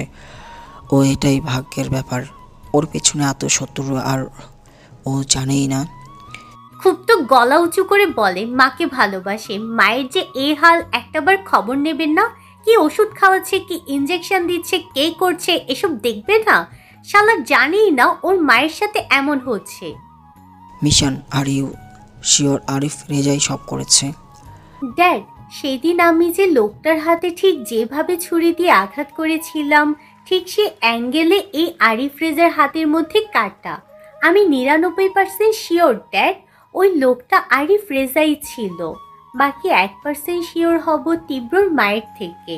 আমার শুধু এইটুকুই হবে, উনি একটা প্রশ্নের উত্তর দিলে আমি মাঠে নেমে যাব। সব খেলার শেষ, লীলার অবসান হবে। আমাদের ডক্টররা অ্যাক্টিভ আছে 100%। ওনারা সাধ্যর মতো চেষ্টা করছে, বাকিটা উপরওয়ালার ভরসা। এদিকে প্রচণ্ড রাগ নিয়ে ইন্ডিয়া থেকে বাংলাদেশে এসেছেন আরিফ রেজা। সামনে আলী আজাজ আর প্রীতম, আরও কিছু লোক দাঁড়িয়ে আছে। তোমাদের একটা কাজ দিয়েছি, সেটা হলো তীব্রকে দেখে রাখা। ও আমার সোনার ডিম পাড়া হাঁস, ওকে না পেলে তো আমার সব স্বপ্ন ভেঙে যাবে। একটা কাজ কেউ করতে পারলে না। ড্যাড, আমরা 100% অ্যাক্টিভ ছিলাম, কোথাও নেই। আর এই ঢাকা শহর কেন, এই 24 ঘন্টায় পুরো বাংলাদেশে খোঁজ লাগিয়ে পাওয়া যাচ্ছে না। কোনো স্টেট, গলি, হসপিটাল, কিচ্ছু বাহিনী বাদ রাখিনি, কোথাও নেই। Just shut up. তোমার মুখে আর একটা কথাও আমি শুনতে চাই না। আমার হাল ড্রিম স্পয়েল করেছো তুমি। স্যার, কেন তবে তীব্র আর ওর মাকে রায়হান খান তুলে নিয়ে নেয়নি তো? কথাটা ফেলে দেওয়ার মতো না, এটা তো মাথায় আসেনি। কিন্তু কিভাবে শিওর হব? রায়ান খানের সব কটা লোকই খাসা 2 নম্বরই করে না কেউ, কিভাবে জানবো? স্যার, একটু ভাবার সময় দিন। টেনশনে মাথা কাজ করছে। মিশনের কিভাবে কি করা যায় মাথা একদমই কাজ করছে না। তীব্রর মায়ের সুস্থ হওয়াটা অনেক বেশি জরুরি। সেদিন হসপিটালে তীব্র চাচাকে দেখার পর থেকেই ভিতরটা তোলপাড় হয়ে যাচ্ছে। হিসেব মিলেও মিলছে না। যতদূর মনে পড়ে সেই দিন সেই লোকটার চোখের মতোই চোখ আরিফ রেজার। হাতে ছুরি দিয়ে আঘাত ঠিক যে অ্যাঙ্গেলে দিয়েছিল, দাগটা ঠিক সেই অ্যাঙ্গেলেই দেখা গেল। চোখ বন্ধ করে ইজি চেয়ারে বসে একমনে ভাবছে আর মনে করার চেষ্টা করছে। এরই মধ্যে জেসির নক পড়ল রুমে। হাতে জুসের গ্লাস নিয়ে মিশানের সামনে গিয়ে দাঁড়ালো। মিশান গ্লাসটা হাত বাড়িয়ে নিতে যাবে তখনই জেসির মুখের দিকে তাকিয়ে ডেভিল স্মাইল দিয়ে রহস্যময়ভাবে বলল, জানো জেসি, রুশপুটিনকে মারার জন্য অনেক চেষ্টা করা হয়েছিল, কোনোভাবেই সাকসেস হচ্ছিল না শত্রুপক্ষ। তাকে গুলি করা হলো, তবু মরল না। খাবারে বিষ মিশিয়ে দেওয়া হলো, সেটা খেয়েও কিছু হলো না। তারপর তাকে হাত পা বেঁধে বস্তায় ভরে জলে ফেলে দেওয়া হলো, তারপর সে মরল। আমার সাথে কত মিল ওনার, তাই না জেসি? মানে? প্রচণ্ড পরিমাণ ঘামছে জেসি, কিছু বলতে পারছে না। বুক ধড়ফড় করছে, হাত পা কাঁপছে প্রচুর। আমার কি মনে হয় জানো, রুশপুটিনের আত্মাটা আমার মধ্যে বিরাজ করে, তাই হয়তো আমি জলে ভয় পাই। কিন্তু দেখো, আমাকে গুলি করা হয়েছে, আমি তাও মরিনি। গুলি করে জলে ফেলে দেওয়া হলো, আমি তাও মরিনি। আর আজ আমি বিষ খাবো, দেখি মরি কি না। এই টেস্টটা করা হয়নি। মিশানের কথা শুনে হাত থেকে জুসটা পড়ে গেল জেসির। ভয়ে কাবু হয়ে যাচ্ছে। এ কি করলে জেসি? জুসটা ফেলে দিলে? তুমি ঘামছো কেন? এ বা, আবার কেঁপে কেঁপে উঠছো কেন? আমি কি তোমায় ধমক দিয়েছি? ভয় পাচ্ছ কেন? কি হলো? Are you alright Jessie? Ma'am, sorry ma'am, আমার ভুল হয়ে গেছে, ক্ষমা করে দেন। কোনোদিন কি শুনেছো জেসি মিশন কাউকে ওয়ার্নিং দেয়? কাউকে ক্ষমা করতে দেখেছো মিশন খানকে? ম্যাম, সরি ম্যাম, আমি নিরুপায় ছিলাম। ম্যাম প্লিজ আমাকে ক্ষমা করে দেন। ছোটবেলা থেকে মা আমায় নিম খাওয়াতো আর প্রতিদিন ভাতের থেকে জুস খাওয়াতো। কেন জানো জেসি? না ম্যাম। টানা 12 বছর নিম খেলে সাপের বিষও শরীরে কাজ করে না, আর খেজুর খেলে কৃত্রিম বিষও কাজ করে না। তাই মায়ের এই রিচুয়ালস আমার খুব ইন্টারেস্টিং লেগেছে, তাই এখনো এই চার্টটা ফলো করি। কিন্তু বিষ খেয়ে কখনো প্র্যাকটিক্যালি দেখা হয়নি জেসি, আসলে ব্যাপারটা কতটুকু সত্যি। সো এখন টেস্টটা করতে খুব ইচ্ছে করছে। তুমি বরং আরেক গ্লাস জুস আনো আর আমার সামনে বিষ মেশাবে। ম্যাম। যদি বাঁচতে চাও তাহলে যা বলছি তাই করো। ম্যাম। যাও। মিশানের কথা মতো জেসি জুস বানিয়ে আনলো। মিশানের সামনে বিষ মেশানো। মিশান জুসটা হাতে নিল খাওয়ার জন্য। এদিকে জেসি প্রচণ্ড পরিমাণ ভয় পাচ্ছে আর বুক ধড়ফড় করছে, এমনভাবে যেন বুক থেকে হৃৎপিণ্ডটা বেরিয়ে যাবে। মিশান গ্লাসটা নিয়ে ঢকঢক করে খেয়ে নিল। জেসি সামনেই দাঁড়িয়ে আছে। খাওয়া শেষ হবার অনেকক্ষণ সময় কেটে গেল, মিশানের কিচ্ছুটি হয়নি। জেসি পুরাই অবাক। বিশেষ দ্রষ্টব্য, এটা আবার কেউ বাসায় ট্রাই করিয়েন না, এইটা সায়েন্টিফিক একটা ব্যাপার, কেউ ঘাবড়ে যাইয়েন না। প্রীতমকে বলে দিও মিশান খানের মধ্যে রুশ পুটিনের আত্মা বিরাজ করেছে, তাই সব শেষ করেও তার আত্মাটা বিদায় হবে। তুমি যা ইচ্ছে করে নিতে পারো। মিশান খান খুব তাড়াতাড়ি তোমাদের বাপ বেটার খেলা শেষ করবে। জেসি চুপ করে আছে। Is that clear Jessie? Dad, তুমি এক কাজ করো, নারায়ণ সিং এর সাথে কন্ট্রাক্ট করো, উনিও তো ড্রাগ মাফিয়া, রাইট? হ্যাঁ, এটা ঠিক বলছো, এটা আমাদের জন্য plus point. But Mishan, are you sure Arif Reza? Ya dad, I'm damn sure Arif রেজাই নাটের গুরু। আর আমার কাউন্ট যদি ঠিক হয়, Pritam was the son of Arif Reza. আমরা লেট করলে অনেক পিছিয়ে যাব, তাই এখন আমাদের ফার্স্ট মিশন হচ্ছে আরিফ রেজার ইন্ডিয়াতে যতগুলো লিঙ্ক আছে সব কাট করে দেওয়া। সো তুমি তোমার কাজটুকু করো। আর ত্রিব, ওকে সবটা বুঝিয়ে বলা উচিত। এইভাবে হাত পা বেঁধে রাখা হয়েছে এতক্ষণ ধরে, কাজটা ঠিক হচ্ছে না। কোনটা ঠিক কোনটা ভুল তোমার থেকে জানতে হবে না? ওকে মারতে তো দিবেই না, তাই বলে পুরোপুরি ছেড়ে তো দিতে পারি না, শাস্তি ওকে ভোগ করতেই হবে। 1 মাস ধরে আমার হসপিটালের বেডে পড়ে থাকতে কেমন লেগেছে ও সেটা বুঝুক। না হয় হাত পাটা একটু চেয়ারে বাঁধা, বাট বেশি দিন থাকতে হবে না। ওর মা একটু রিকভার করুক, দেন ওকে নিয়ে ভাবা যাবে। সব সময় তোমার জেদ। শোনো বাবা, কিছু মানুষ থাকে যাদের সাথে রিভেঞ্জ নেওয়ার সম্পর্ক না, এটা বোঝার চেষ্টা করো। মানে কি বুঝাতে চাইছো? চোখ কুচকে বাবার দিকে তাকিয়ে। আজকে আমি যদি তোমায় ধমক দেই, তাহলে কি তুমি আমার উপর রিভেঞ্জ নিতে আসবে? আগে ধমক তো দিয়ে দেখো। মেয়ের কথায় রায়হান খান হতাশার শ্বাস ফেললেন, আর কিছু বললেন না। জানি মিশান এমনই, ভালোবাসা নিজের মধ্যে চাপা রেখে সবসময় রাগ আর জেদটাই প্রকাশ করতে জানে। হসপিটালের থেকে শেষ রাতের দিকে, আনুমানিক রাত 2টা হবে, কল এলো তীব্রর মা নাকি প্রচণ্ড ছটফট করছে, কিছু একটা বলার চেষ্টা করছে। মিশান 1 সেকেন্ডও লেট না করে হসপিটালে চলে গেল। তীব্রর মার সামনে যেতেই মিশানকে দেখে যেন তার উত্তেজনা আরও বেড়ে গেল। Aunty, are you all right aunty? খারাপ লাগছে খুব আন্টি। আন্টি, তীব্রর কথা বলছেন? তীব্রকে আসতে বলবো? বলতেও খুব কষ্ট হচ্ছে, শ্বাস প্রশ্বাস আটকে আসছে। আন্টি ওয়েট, আমি নিয়ে আসছি তীব্রকে, আপনি শান্ত হন প্লিজ আন্টি, আমি এক্ষুনি যাচ্ছি তীব্রকে আনতে। মিশান বুঝলো উনি তীব্রর কথাই বলছে। ডক্টররা বলল রাতেও এমন করছিল, তারপর ইঞ্জেকশন দিয়ে ঘুম পাড়িয়ে দেওয়া হয়েছিল। ঘুম ভাঙার পর আবারও সেই একই রকম করছে, হয়তো কিছু বলতে চাইছে উনি। 1 সেকেন্ডও লেট না করে মিশান চলে গেল। মিশানদের একটা প্যালেসে তীব্রকে আটকে রাখা হয়েছে। প্যালেসে ঢুকেই সোজা তীব্রর কাছে গেল, চেয়ারে হেলান দিয়ে তীব্র ঘুমোচ্ছে দেখে খুব কষ্ট লাগলো মিশানের। তীব্রর খুব কষ্ট হচ্ছে এভাবে মাথা কাত করে ঘুমোতে। মিশান সামনে যেয়ে তীব্রকে ডাকলো, তীব্র, এই তীব্র উঠুন, পরে ঘুমাবেন, এক জায়গায় যেতে হবে। মিশান তীব্রর হাত পায়ের সব বাঁধন খুলে দিল। তীব্র এখনও কিছুই হুঁশে আসছে না, এক মনে তাকিয়ে আছে মিশানের দিকে। মিশান সবসময় ব্ল্যাক, ডার্ক ব্লু এইসব কালারের শার্ট পরে। আজ সাদা রঙের একটা শার্ট পরেছে, একদমই অন্যরকম লাগছে। সবসময় একরকম টাইপের কালারের শার্ট পরাই আজকে কেমন জানি অমিল লাগছে। মিশান তীব্রকে জামা কাপড় দিয়ে ফ্রেশ হয়ে নিতে বলল। তীব্র চুপচাপ ঘুমের ঘোরেই ফ্রেশ হয়ে জামা কাপড় বদলে নিল। গাড়িতে বসে আছে তীব্র, মিশান ড্রাইভ করছে।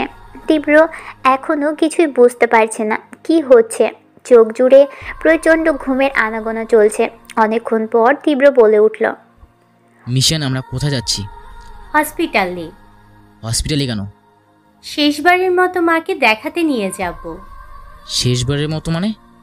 সূর্যটা এখনো ওঠেনি, ওঠার আগেই আপনাকে পরপারে পাঠিয়ে দেব।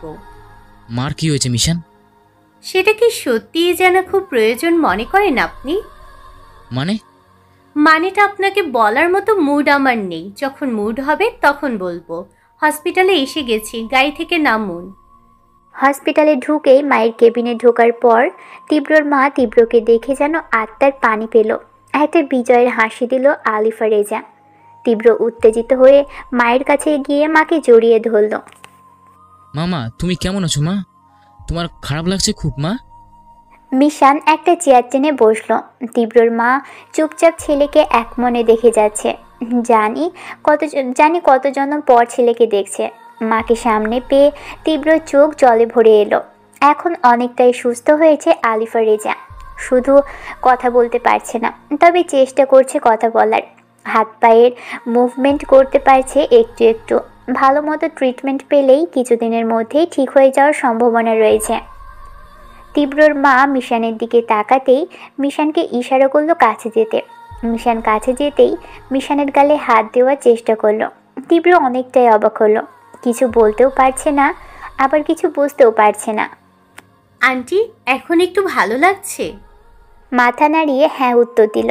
মিশান বুঝতে পারছে না ওনাকে এখনই প্রশ্নটা করবে কিনা। একেতে সময় নেই, তার মধ্যে ওনার এই অবস্থা। মিশান চোখ বন্ধ করে একটা শ্বাস নিয়ে বলল, আন্টি, আমাকে শুধু একটা প্রশ্নের উত্তর দিন। আপনার কোনো কষ্ট করতে হবে না, শুধু মাথা নাড়িয়ে হ্যাঁ আর না বলবেন, ব্যাস। আর কিছু করতে হবে না, প্লিজ আন্টি। আন্টি, সেই দিন 10 বছর আগে সেই ঘটনায় সেদিন যে লোকটা ছিল সেটা কি আরিফ রেজা? মিশানের কথা শুনে মুখের হাসিটুকু চলে গেল, যেন একরাশ আতঙ্ক বিরাজ করলো ওনার চোখে। Aunty, yes or no please মনে করার চেষ্টা করুন। তীব্রর মা মাথা নেড়ে হ্যাঁ বলল। এটা দেখে মিশানের ঠোঁটে বিজয়ের হাসি বিরাজ করলো। একটা স্বস্তির শ্বাস ফেলল মিশান। মিশান, কিসের কথা বলছো? একটু ক্লিয়ার করে বলবে? মিশান তীব্র চোখের দিকে তাকিয়ে বলল, বলার মুড নেই, যখন মুড হবে তখন বলবো। তীব্র চোখ বন্ধ করে রাগী গরম শ্বাস ফেলল। অনেকক্ষণ তীব্র মাকে জড়িয়ে বসে রইল। প্রায় ভোর হয়ে যাচ্ছে, ফজরের আজান দিচ্ছে চারদিকে। এমন সময় ডক্টররা এলো। আলিফা রেজার এমন রেস্ট নেওয়ার টাইম, তাই এখন কেবিন ছাড়তে হবে। ডক্টররা কয়েকটা ইঞ্জেকশন দিয়ে চলে গেলেন। কিছুক্ষণের মধ্যেই আলিফা রেজা ঘুমিয়ে গেল। মিশান তীব্রকে নিয়ে বেরিয়ে গেল। গাড়িটা প্যালেসের দিকে না নিয়ে অন্যদিকে গেল। একটা ব্রিজের সাইডে গাড়ি পার্ক করে জলের দিকে তাকিয়ে দাঁড়িয়ে আছে। এখানে এলাম কেন আমরা? আপনাকে মেরে ভাসিয়ে দেব এখানে। আমাকে তো জাহাজে করে মেরে দিয়েছিলেন, আপনাকে আমি ব্রিজের মাঝখানে মেরে জলে ফেলে দেব। কিন্তু তীব্র ভয় পেল না, এইটুকু বুঝে গেছে মিশান আর যাই হোক তীব্রর ক্ষতি করবে না। এতটাও খারাপ না মিশান। খারাপ চিন্তা থাকলে তীব্রর মাকে হসপিটালে এত ভালো ট্রিটমেন্ট দিত না। দেশে বিদেশে কত নাম করা ডাক্তার দেখেছি, মায়ের এক চিল তো ইমপ্রুভ হয়নি। আর তুমি কিছুদিনের মধ্যে এখানে ট্রিটমেন্ট পেয়ে মা কতটা সুস্থ হয়ে গেছে। ডক্টর, হসপিটালে দোষ দিয়ে কী লাভ? ভূত তো সরিষা খেতে। মানে? আপনি অনেক বুদ্ধিমান ঠিক আছে, কিন্তু একটা জায়গায় এসে কোনো বুদ্ধি পাওয়ার কিছুই কাজে দেয় না। সেটা কি জানেন? সেটা হলো বিশ্বাস। যখন আপনি কাউকে বিশ্বাস করবেন তার উপর ভরসা চলে আসবে। আর কারোর উপর ভরসা মানে আমরা তাকে বুদ্ধি দিয়ে যাচাই করতে ভুলে যাই। আপনারা বাঙালি দুই টাইপের, এক খুবই সহজ সরল, সবটা সহজেই মেনে নিতে চান, আর দুই খুবই স্বার্থপর, সব সময় পরের থালায় ভাগ পাততে চান, সেটাই আপনাদের সমস্যা। যদি মিউট থাকে একটু ক্লিয়ার করবে ব্যাপারটা? আপনি কি জানেন আপনার গ্যাংয়ের মধ্যে এমন কিছু লোক জড়িয়ে আছে যাদের আপনি অনেক বিশ্বাস করেন, আর তারাই আপনার ক্ষতি করছে? জানেন না, কারণ আপনার আইডিয়ার বাইরে সব। আপনার মাকে আপনি ডক্টর দেখিয়েছেন ঠিকই, ডক্টর প্রেসক্রিপশনও দিয়েছিল ঠিকই, কিন্তু আপনার বাড়িতে এসে সব বদলে যায়। I mean prescription. আপনার মাকে এমন ইনজেকশন দিয়ে রাখা হতো যেন উনি সারা জীবন সুস্থ হতে না পারে। একটা জীবিত লাশ বানিয়ে রেখেছে, আর আপনাকে শেষ করার প্ল্যান করছে। কথাটা শুনে তীব্র অনেক বেশি হকচকিয়ে যায়, বড়সড় শক্ট খাই। কে সে? আপনার আদর্শবান চাচা আরিফ রেজা। ইম্পসিবল, এটা কখনোই সম্ভব নয়। আমার বিপদে চাচ্চু ছাড়া আমি কাউকে পাশে পাইনি। বিলিভ করতে হবে না আপনার, কিছুদিন ধৈর্য ধরুন, আপনার মা সুস্থ হয়ে সবটা খুলে বলবেন। মা কি করে জানে? আমার মায়ের আপনার বাবার খুনি আরিফ রেজাই। সেদিন আমি আপনার চাচার হাতে ছুরি দিয়ে আঘাত করেছিলাম, সে দাগটা এখনো আছে। অ্যাটাক করার সময় ওনাদের সবার মুখে মুখোশ লাগানো ছিল। আমাকে গুলি করার পর আমি যখন পড়ে যাই, তখন উল্টো ঘুরে উনি মুখোশটা খুলে, আর সেই দিকেই ছিল আপনার মা। আপনার মা ওনাকে দেখে স্ট্রোকটা করেছিল। একে তো চোখের সামনে 3 জন মানুষের মৃতদেহ, তার মধ্যে আপনার চাচার ভয়ঙ্কর রূপ। একে একে মিশান তীব্রকে সবটা খুলে বলল। তীব্র চুপচাপ শুনে যাচ্ছে, আর শুনে অনেক অবাক হচ্ছে। এত কিছু হয়ে গেছে আর তীব্র কিচ্ছুটি জানে না। মিশানের বলা শেষ হতেই তীব্র চুপ হয়ে আছে, কোনো কথা বলছে না। মিশান পুরোটা ভালো করে খুলে বলার সময় তীব্রর আলাদা করে কোনো প্রশ্ন করতে হয়নি। এত বছরে 2-এ 2 4 মিলল তীব্রের। এখন অনেক খারাপ লাগছে তীব্রর। এটা ভেবে মিশানকে কত কষ্ট দিয়েছে না জেনেই। উল্টাপাল্টা কথা বলেছে মিশানকে, মিশানের বাবাকে। মিশানের দিকে তাকাতেও লজ্জা লাগছে তীব্রর। যদি একটি বার মিশানের সাথে সবটা শেয়ার করতো, তাহলে মিশানের উপর এত বড় ঝড় যেত না। অনেক শক্ত মিশান, অসুস্থতাকে প্রশ্রয় দিয়ে একটা মাসও রেস্ট নেয়নি। কাজে লেগে গেছে নিজের লক্ষ্যের উদ্দেশ্যে। না জেনে মিশানের ক্ষতি করার সত্ত্বেও মিশান উল্টো উপকারী করছে। তীব্রর মাকে সুস্থ করার জন্য উঠে পড়ে লেগেছে। হিসেব মিলছে না হিসেব। মিশান খান কি করে বাঁচতে পারে? How is that possible? কি আছে ওর মধ্যে? ড্যাড, আই থিঙ্ক ওর মধ্যে কোনো এক্সট্রা পাওয়ার আছে, যার কারণে মরছে না। আচ্ছা, আমরা কেন ওকে মারার চেষ্টা করছি? রায়ান খানকে কেন টার্গেট করছি না? গর্ধব কোথাকার! রায়ান খানকে শেষ করতে হলে মিশান খান নামের ঢাল পেরোতে হবে। মিশান খানকে শেষ করতে পারলেই রায়ান খান এমনি শেষ হয়ে যাবে। আর তীব্র, ওর কি করব? ওকে তো পাচ্ছি না। আমি খোঁজ নিয়েছি ড্যাড, মিশান খান তীব্রকে কিডন্যাপ করেনি। তাহলে তীব্র কোথায়? কোথায় তীব্রর মা? মা ছেলে হাওয়া হয়ে গেছে। আমার এতদিনের স্বপ্ন সব শেষ সব। মিশান গাড়ি ড্রাইভ করছে, পাশে তীব্র বসে আছে। একটু পর পর মিশানের দিকে তাকাচ্ছে। মিশানের মধ্যে একটা অন্যরকম টান কাজ করে। কঠিন মেয়েটা কি সত্যি কঠিন, নাকি ওর ভিতরের নরম রূপটাকে মুড়ে রাখে কঠিন আবরণ দিয়ে? মিশানের সাথে মিশানের গেট আপটা খুব মানায়। সবসময় রাগী লোক, সাদাসিধে মতো চুলগুলো পেছনে ঝুটি করে রাখে। শার্টের হাতা সবসময় ফোল্ড করা থাকে, কখনো আবার বোতাম খুলে হাত ছেড়ে দিয়ে রাখে। বাইরে যখন থাকে চোখ থেকে সানগ্লাসটা সরেই না, আলো সহ্য করতে পারে না তাই। মিশানের মিষ্টি ঠোঁটে হাসি দেখা মানে ঈদের চাঁদ দেখা। অনেকক্ষণ তাকিয়ে থাকার পর তীব্র আস্তে আস্তে মিশানের বাঁ হাতের কাছে নিজের হাত নিয়ে যাচ্ছে, মিশানের হাতটা ধরবে বলে। মিশান আর চোখে দেখে হাতটা সরিয়ে নিল। তীব্র বুঝতে পারল মিশান বুঝে গেছে। এবার মিশান একটা বাংলা গান বাজিয়ে দিল। আমায় ভাসাইলি রে, আমায় ডুবাইলি রে। বাহ, তুমি বাংলা গানও শোনো? না, তবে এখন আমার এই গানটা খুব শুনতে ইচ্ছে করছিল। এতক্ষণে মাথায় এলো মিশান কেন গানটা বাজিয়েছে। আর কিছু বলল না মিশানকে। আশা করি পাঠকরাও বুঝেছেন। মিশান এক মনে গাড়ি চালিয়ে যাচ্ছে। এরই মধ্যে হঠাৎ করে চোখে ঘুমের আগমন। গাড়ি চালাতে গিয়ে চোখ টেনে আসছে ঘুমে। ঝাপসা দেখছে সামনের দিকে, এদিকে পাশে তীব্র, সেও মাথা কাত করে ঘুমে বিভোর। একেতে লেট নাইটে ঘুমোতে গিয়েছিল মিশান রাত 2টার দিকে। রাত 2টার দিকে হসপিটাল থেকে কল যাওয়ার পর 1 সেকেন্ডও লেট না করে বেরিয়ে পড়ে। একেতে দুর্বল শরীর, তার মধ্যে এত ধকল। এদিকে তীব্র গত 48 ঘন্টা ধরে একটা চেয়ারের সাথে হাত পা বাঁধা ছিল, ঘুম হয়নি ঠিক মতো। ঘুমিয়ে ঘুমিয়ে মিশান গাড়ি চালাচ্ছে। তীব্রর ঘুম ভেঙে যায় হুট করে। সামনের দিকে তাকাতেই দেখে একটা বড় লরি আসছে ওদের গাড়ির দিকে। ভয়ে ছিটকে ওঠে, জোরে বলে উঠল, মিশান! এতক্ষণে মিশনের হদিশ ফিরল। কোনো মতে মিশন তাড়াহুড়া করে গাড়িটা সাইড করে ব্রেক করলো। গার্ডরা এসে সামনে ভিড় করলো। অনেক ভয় পেয়ে গিয়েছিল সবাই, এবার আর রিস্ক নিল না। একজন গার্ড এসে গাড়ি চালাতে লাগলো। মিশান তীব্র গাড়ির পিছনের সিটে গিয়ে বসলো। দুজনের চোখে ঘুম লেগে আসছে, একজন আরেকজনের উপর হেলান দিয়ে ঘুমোতে লেগেছে।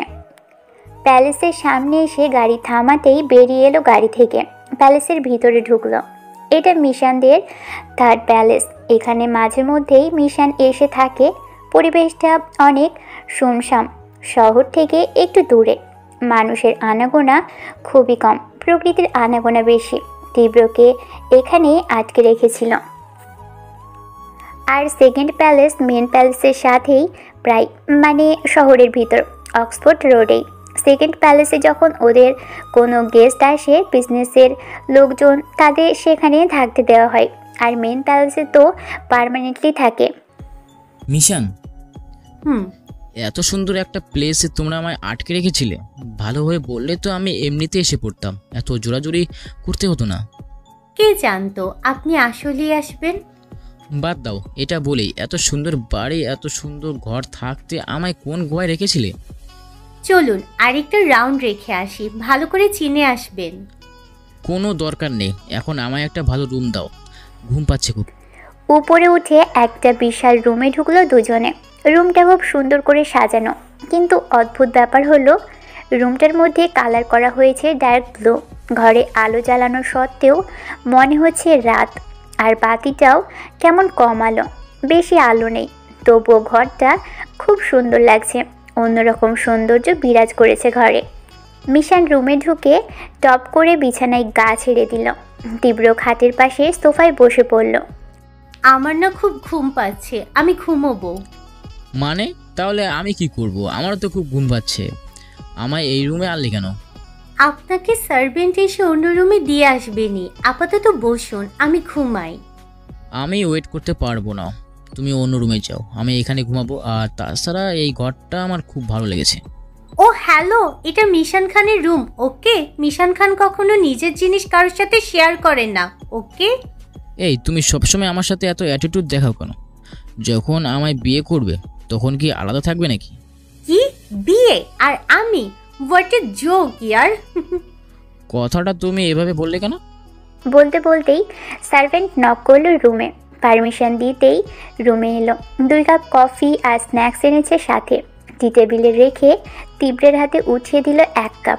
মিশান উঠে বসে কফি নিল।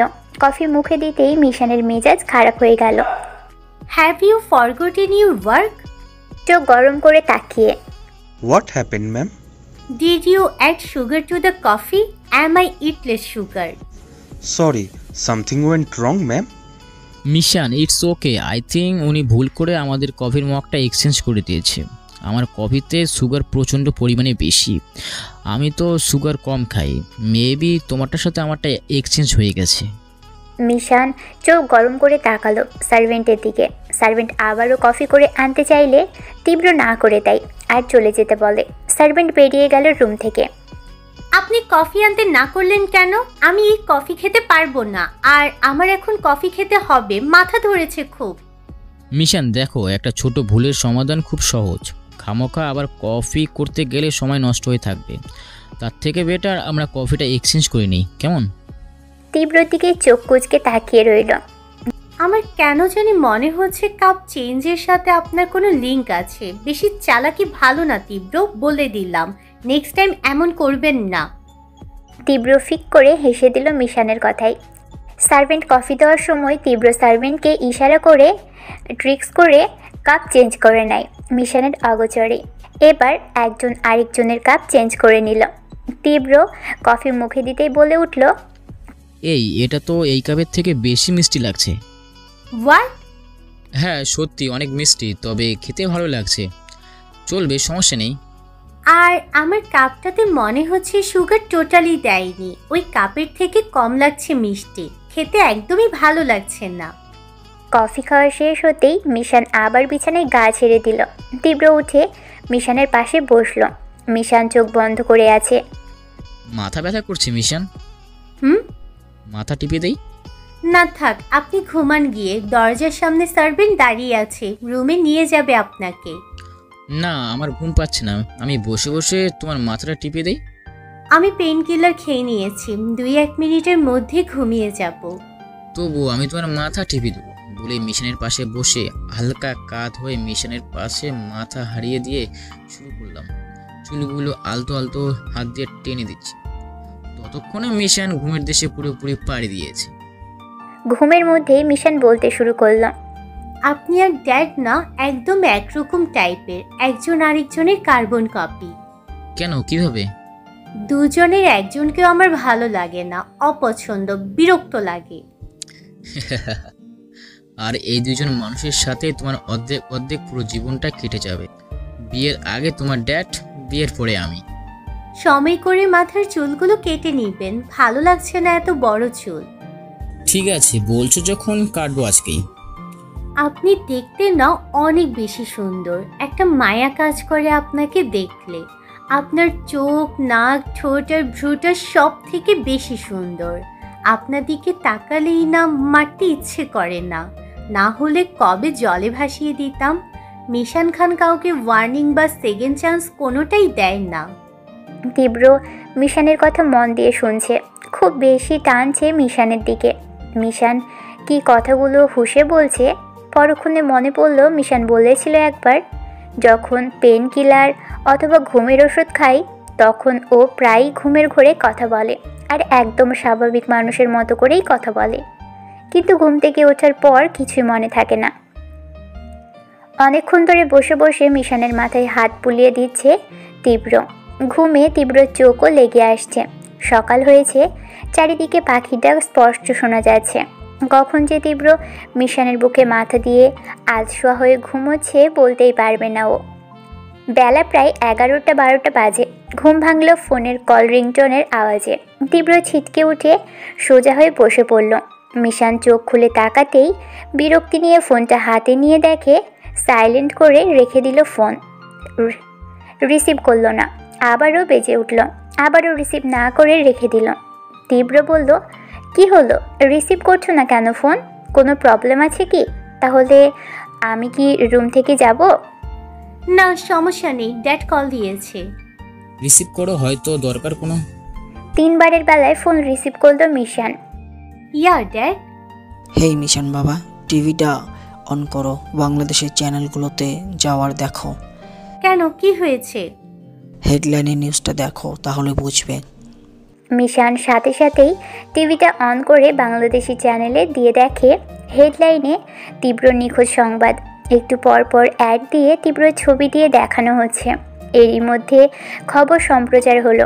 শুরুতেই দেখানো হলো তীব্র নিউজ। বাংলাদেশের নামধন্য প্রথম শ্রেণীর অস্ত্র ব্যবসায়ী আমির রেজার একমাত্র ছিল সাফওয়ান রেজা। তীব্র গত 2 দিন ধরে নিখোঁজ। সারা বাংলাদেশ তন্ন করে খোঁজার পরেও কোনো দিশা মেলেনি তার। গত রাতে রিপোর্ট করেছেন ওনার চাচা আরিফ রেজা। উনি বলেছেন হয়তো উনি কোথাও আহত অবস্থায় পড়ে আছেন, না হয় কেউ কিডন্যাপ করেছেন। তিনি আরও জানান বেশ কিছুদিন আগে তার অসুস্থ মাও নিখোঁজ। তাকে খুঁজতে খুঁজতে তীব্র পাগল হয়ে যাচ্ছিল। এখন 2 দিন ধরে তীব্র খোঁজার এখানে কিডন্যাপের সংকটেই সবার আগে দৃষ্টি আকর্ষণ করছে। What the hell? তীব্র ফিক করে হেসে দিল। হাসার মতো কিছু হয়নি। ঘটনা কত দূর গড়িয়েছে বুঝতে পারছেন? হ্যাঁ সেটা তো বুঝলাম, কিন্তু ওরা কি মনে করে আমায় এত খুঁজছে? আমি মরে গেলে তো ওদেরই লাভ। হ্যাঁ সেটাই, কিছু একটা কারণ তো আছেই, যার উত্তর শুধু আপনার মায়ের কাছে আছে। আর আপনার মা সুস্থ না হওয়া অবধি খেলাটা অন্যরকম করে খেলতে হবে। আই থিঙ্ক মিশন আমার এখন বাংলাদেশে ব্যাক করা উচিত। আমার মাথায় একটা প্ল্যান কাজ করছে। কি? তীব্র মিশানকে প্ল্যানটা খুলে বলল। মিশান গভীরভাবে মন দিয়ে শুনছে আর ভাবছে। আপনার মাথায় এত বুদ্ধি জানলে আপনাকে আমি 2 দিন চেয়ারে কোনোভাবেই বেঁধে রাখতাম না। No no no, it's compliment. Your idea is too good ইয়ার। লিসেন, আমার মাথায় যথেষ্ট বুদ্ধি আছে। কম্পিউটারে কাজ করতে করতে হ্যাং খায়, আর আমি তো মানুষ, তাই না? মানুষ মাত্রই ভুল করতে পারে, আর ভুল থেকে শিক্ষা নেয়। যদি আমি এই ভুলটা না করতাম, আজকের কাহিনী সেই জন্যই আপনাকে এখনো ভাসিয়ে দেইনি, যত্ন করে বাঁচিয়ে রেখেছি। কি এমন যত্নটা করে রেখেছো গো? 24টা ঘন্টা চেয়ারে বেঁধে রেখে বলছো যত্ন করে বাঁচিয়ে রেখেছো। শান্তিতে ঘুমাতেও পারিনি, ঘাড় ব্যথা হয়ে গেছে। ওরে বাবা রে, মনে হলো ঘাড় ব্যথা করছে। ওই 1 মিনিট। লাফ দিয়ে উঠে বসে। আমি যখন ঘুমাচ্ছিলাম তখন যেন কেমন মনে হচ্ছিল আমার উপরে ভারী কিছু রাখা হয়েছে। ঘুম থেকে উঠেই দেখলাম আপনি আমার উপর থেকে মাথা সরালেন। তার মানে আপনি আমার উপর শুয়েছিলেন? আমি তো ইচ্ছে করে তোমার উপর ঘুমাইনি, তোমার মাথা টিপতে। এনাফ, নিজের শরীরের দিকে তাকান আর আমার শরীরের দিকে তাকান। তো কি হয়েছে? কি হয়েছে মানে? আপনার শরীরের উপর যদি আপনার ওজনে দ্বিগুণ কিছু রেখে দেওয়া হয় কেমন লাগবে? ভালোই লাগবে, যদিও ওজনটা বউয়ের হয়। আপনি কি আমায় একটু ভয় পান না? ভয় পাবো কেন? তুমি যদি বনের বাঘিনী হও, তাহলে আমিও সেই বনের বাঘ। মিশান একটা বড় নিঃশ্বাস নিয়ে তীব্র চোখের দিকে তাকিয়ে 2 হাত দিয়ে তীব্রর কলার চেপে টান দিয়ে তীব্রকে বিছানায় শুইয়ে দিল। তারপর এক লাফেও তীব্রর পেটের উপর জোড়াসীন দিয়ে বসে পকেট থেকে ছুরি বের করে তীব্রর গলার কাছে ধরল। এখন মরলাম। এখন তো ভিতরে ভয় করছে। মোটেও না, ভিতরে ভয় হচ্ছে না, তবে অন্য কিছু হচ্ছে। খুব ফাজিল আপনি, জানেন? খুব। মিশান, তুমি শুকনো না হলেও অনেক ওজন তোমার। এভাবে পেটের উপর চেপে বসছো, মনে হচ্ছে আমার পেটের উপরে কেউ 100 কেজির ওজনের পাথর ভরে রেখেছে, আর দমও বেরিয়ে যাচ্ছে। মিশান বুকের মধ্যে ঘুষি দেওয়ায় ব্যথা পেল তীব্র। শরীরের এই জোর নিয়ে আবার মোটাবো আশা করেন? ভাই প্লিজ নামো, কষ্ট হচ্ছে। নামবো না। কেন? প্রথমত আমাকে আপনি গুলি করেছেন, একটা না 2টো। দ্বিতীয়ত জলে ফেলে দিয়েছেন। তৃতীয়ত আপনার এই একটা ভুলের জন্য 1 মাস আমার হসপিটালে বেডে কাটাতে হয়েছে। আর চতুর্থ পয়েন্ট হচ্ছে আমার উপর ঘুমিয়েছিলেন। থামো, শাস্তি পর দিয়ে এখন বলে নামো। নামবো না। না নামলে কিন্তু আমি তোমার গায়ে টাচ করব। সাহস থাকলে করুন। খুব বাজেভাবে টাচ করব কিন্তু। রাস্কেল। বলেই পেটের উপর থেকে নামলো। তীব্র বড় বড় নিঃশ্বাস নিয়েছে। আমার গায়ের জন্যে আঙুল তুলবে না, বুঝলে? অনেক দিন ধরে ঠিকঠাক মতো খাওয়া দাওয়া করিনি, ড্রিঙ্কস করেছি শুধু দিন আর রাত, এনার্জি লস হয়েছে। 2-1 দিন ঠিকঠাক মতো খাওয়া দাওয়া করলে আগের মতো হয়ে যাব। মিশান মুখ ভেঙচি কাটলো। আপনার বয়স কত? বুড়ো হয়ে যাচ্ছেন, এনার্জি আর ব্যাক করতো না। তোমার মতো একটা বুড়িকে বিয়ে করলে এনার্জি ব্যাক করবে? আমি বুড়ি? আমি যদি 30 বছরের বুড়ো হতে পারি, তাহলে তুমি 26 বছরের বুড়ি হবে না কেন? আমার চেহারায় কোথাও লেখা আছে আমার বয়স 26? আমার চেহারায় লেখা আছে আমার বয়স 30। টিচ করার আগে ভেবে নিও, চেহারা আমারও কম না, তোমার মতো গায়ের রং না হলেও যতটুকু আছে ততটুকু কম না। মেয়েরা শুধু ভয় পায় বলে আমার কাছে আসে না, না হলে এতদিনে আমি অনেকগুলো বইয়ের মালিক হয়ে থাকতাম। মিশান চোখ গরম করে তীব্রর দিকে তাকালো। ফালতু। কেন? আপনাকে না আমার একটু দেখতে ইচ্ছে করে না, বিরক্ত লাগে আপনাকে দেখলেই। তীব্র বিছানা থেকে উঠে বসে মিশানের সামনে বরাবর মিশানের চোখের দিকে তাকিয়ে বাচ্চাদের মতো চোখ পিটপিট করে বলল, আমার না তোমাকে দিনরাত শুধু দেখতে ইচ্ছে করে। বিশ্বাস করো মিশান, একটা অন্যরকম ভালো লাগা কাজ করে। ইচ্ছে করে শুধু সবকিছু ছেড়ে দিয়ে দিনরাত শুধু তোমাকেই দেখি। মিশান তীব্রর কথা শুনে ফিক করে হেসে দিল। কথাটা তীব্র টিজ করে বললেও মজা করার জন্যই বলেছে। এখন এমনভাবে বলেছে মিশান হাসি আটকে রাখতে পারেনি। প্লিজ মিশান হেসো না, আমার অবস্থাটা একটু বোঝো। এবার কষ্ট হয়, যেদিন তোমায় বিয়ে করব সেদিন হেসো ইচ্ছা মতো।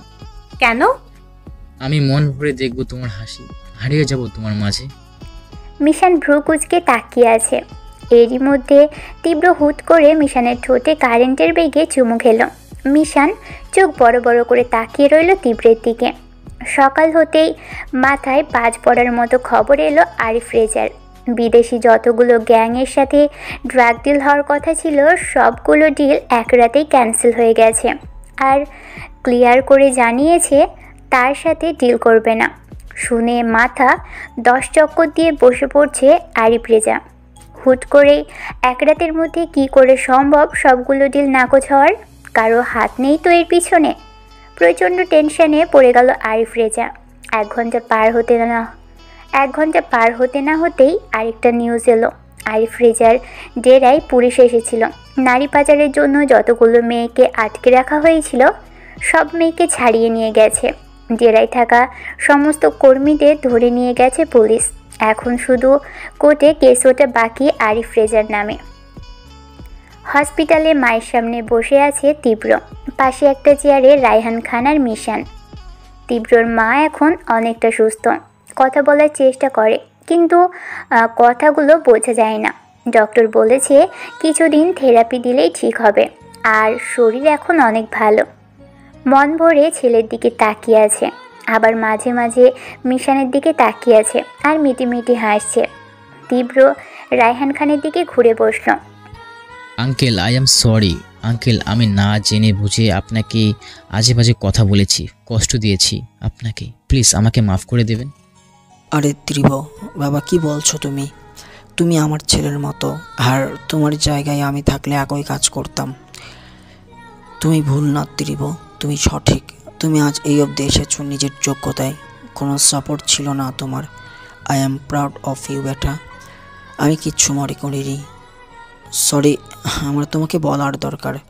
10 বছর হয়ে গেছে, তবুও আমি তোমাদের সাথে কোনো যোগাযোগ করিনি। যে সময়টাতে তোমার পাশে থাকার প্রয়োজন ছিল সে সময় তোমার পাশে থাকতে পারিনি। স্বার্থপরের মতো দূরে সরে গেছি। ইটস ওকে আঙ্কেল, তবু আমার খারাপ সময় আপনি ঠিক আমার পাশে দাঁড়িয়েছেন। Thanks uncle. এটা আমার দায়িত্ব ছিল ত্রিব। কিছুক্ষণ পর রায়হান খান বলে উঠল, যদি কিছু মনে না করো, আমি কি একটু আলাদা তোমার মায়ের সাথে কথা বলতে পারি? শিওর আঙ্কেল, আমি বাইরে যাচ্ছি, নো প্রবলেম। বলেই তীব্র মিশান কেবিন থেকে বেরিয়ে গেল। আচ্ছা ভাবি, আমার মেয়েটাকে কি আপনার ভালো লাগে? আমার মেয়েটার চোখের সামনে মায়ের মৃত্যুটা সহ্য করতে পারেনি বলে প্রতিশোধের জন্য 10টা বছর ধরে খুনিকে খুঁজে যাচ্ছে।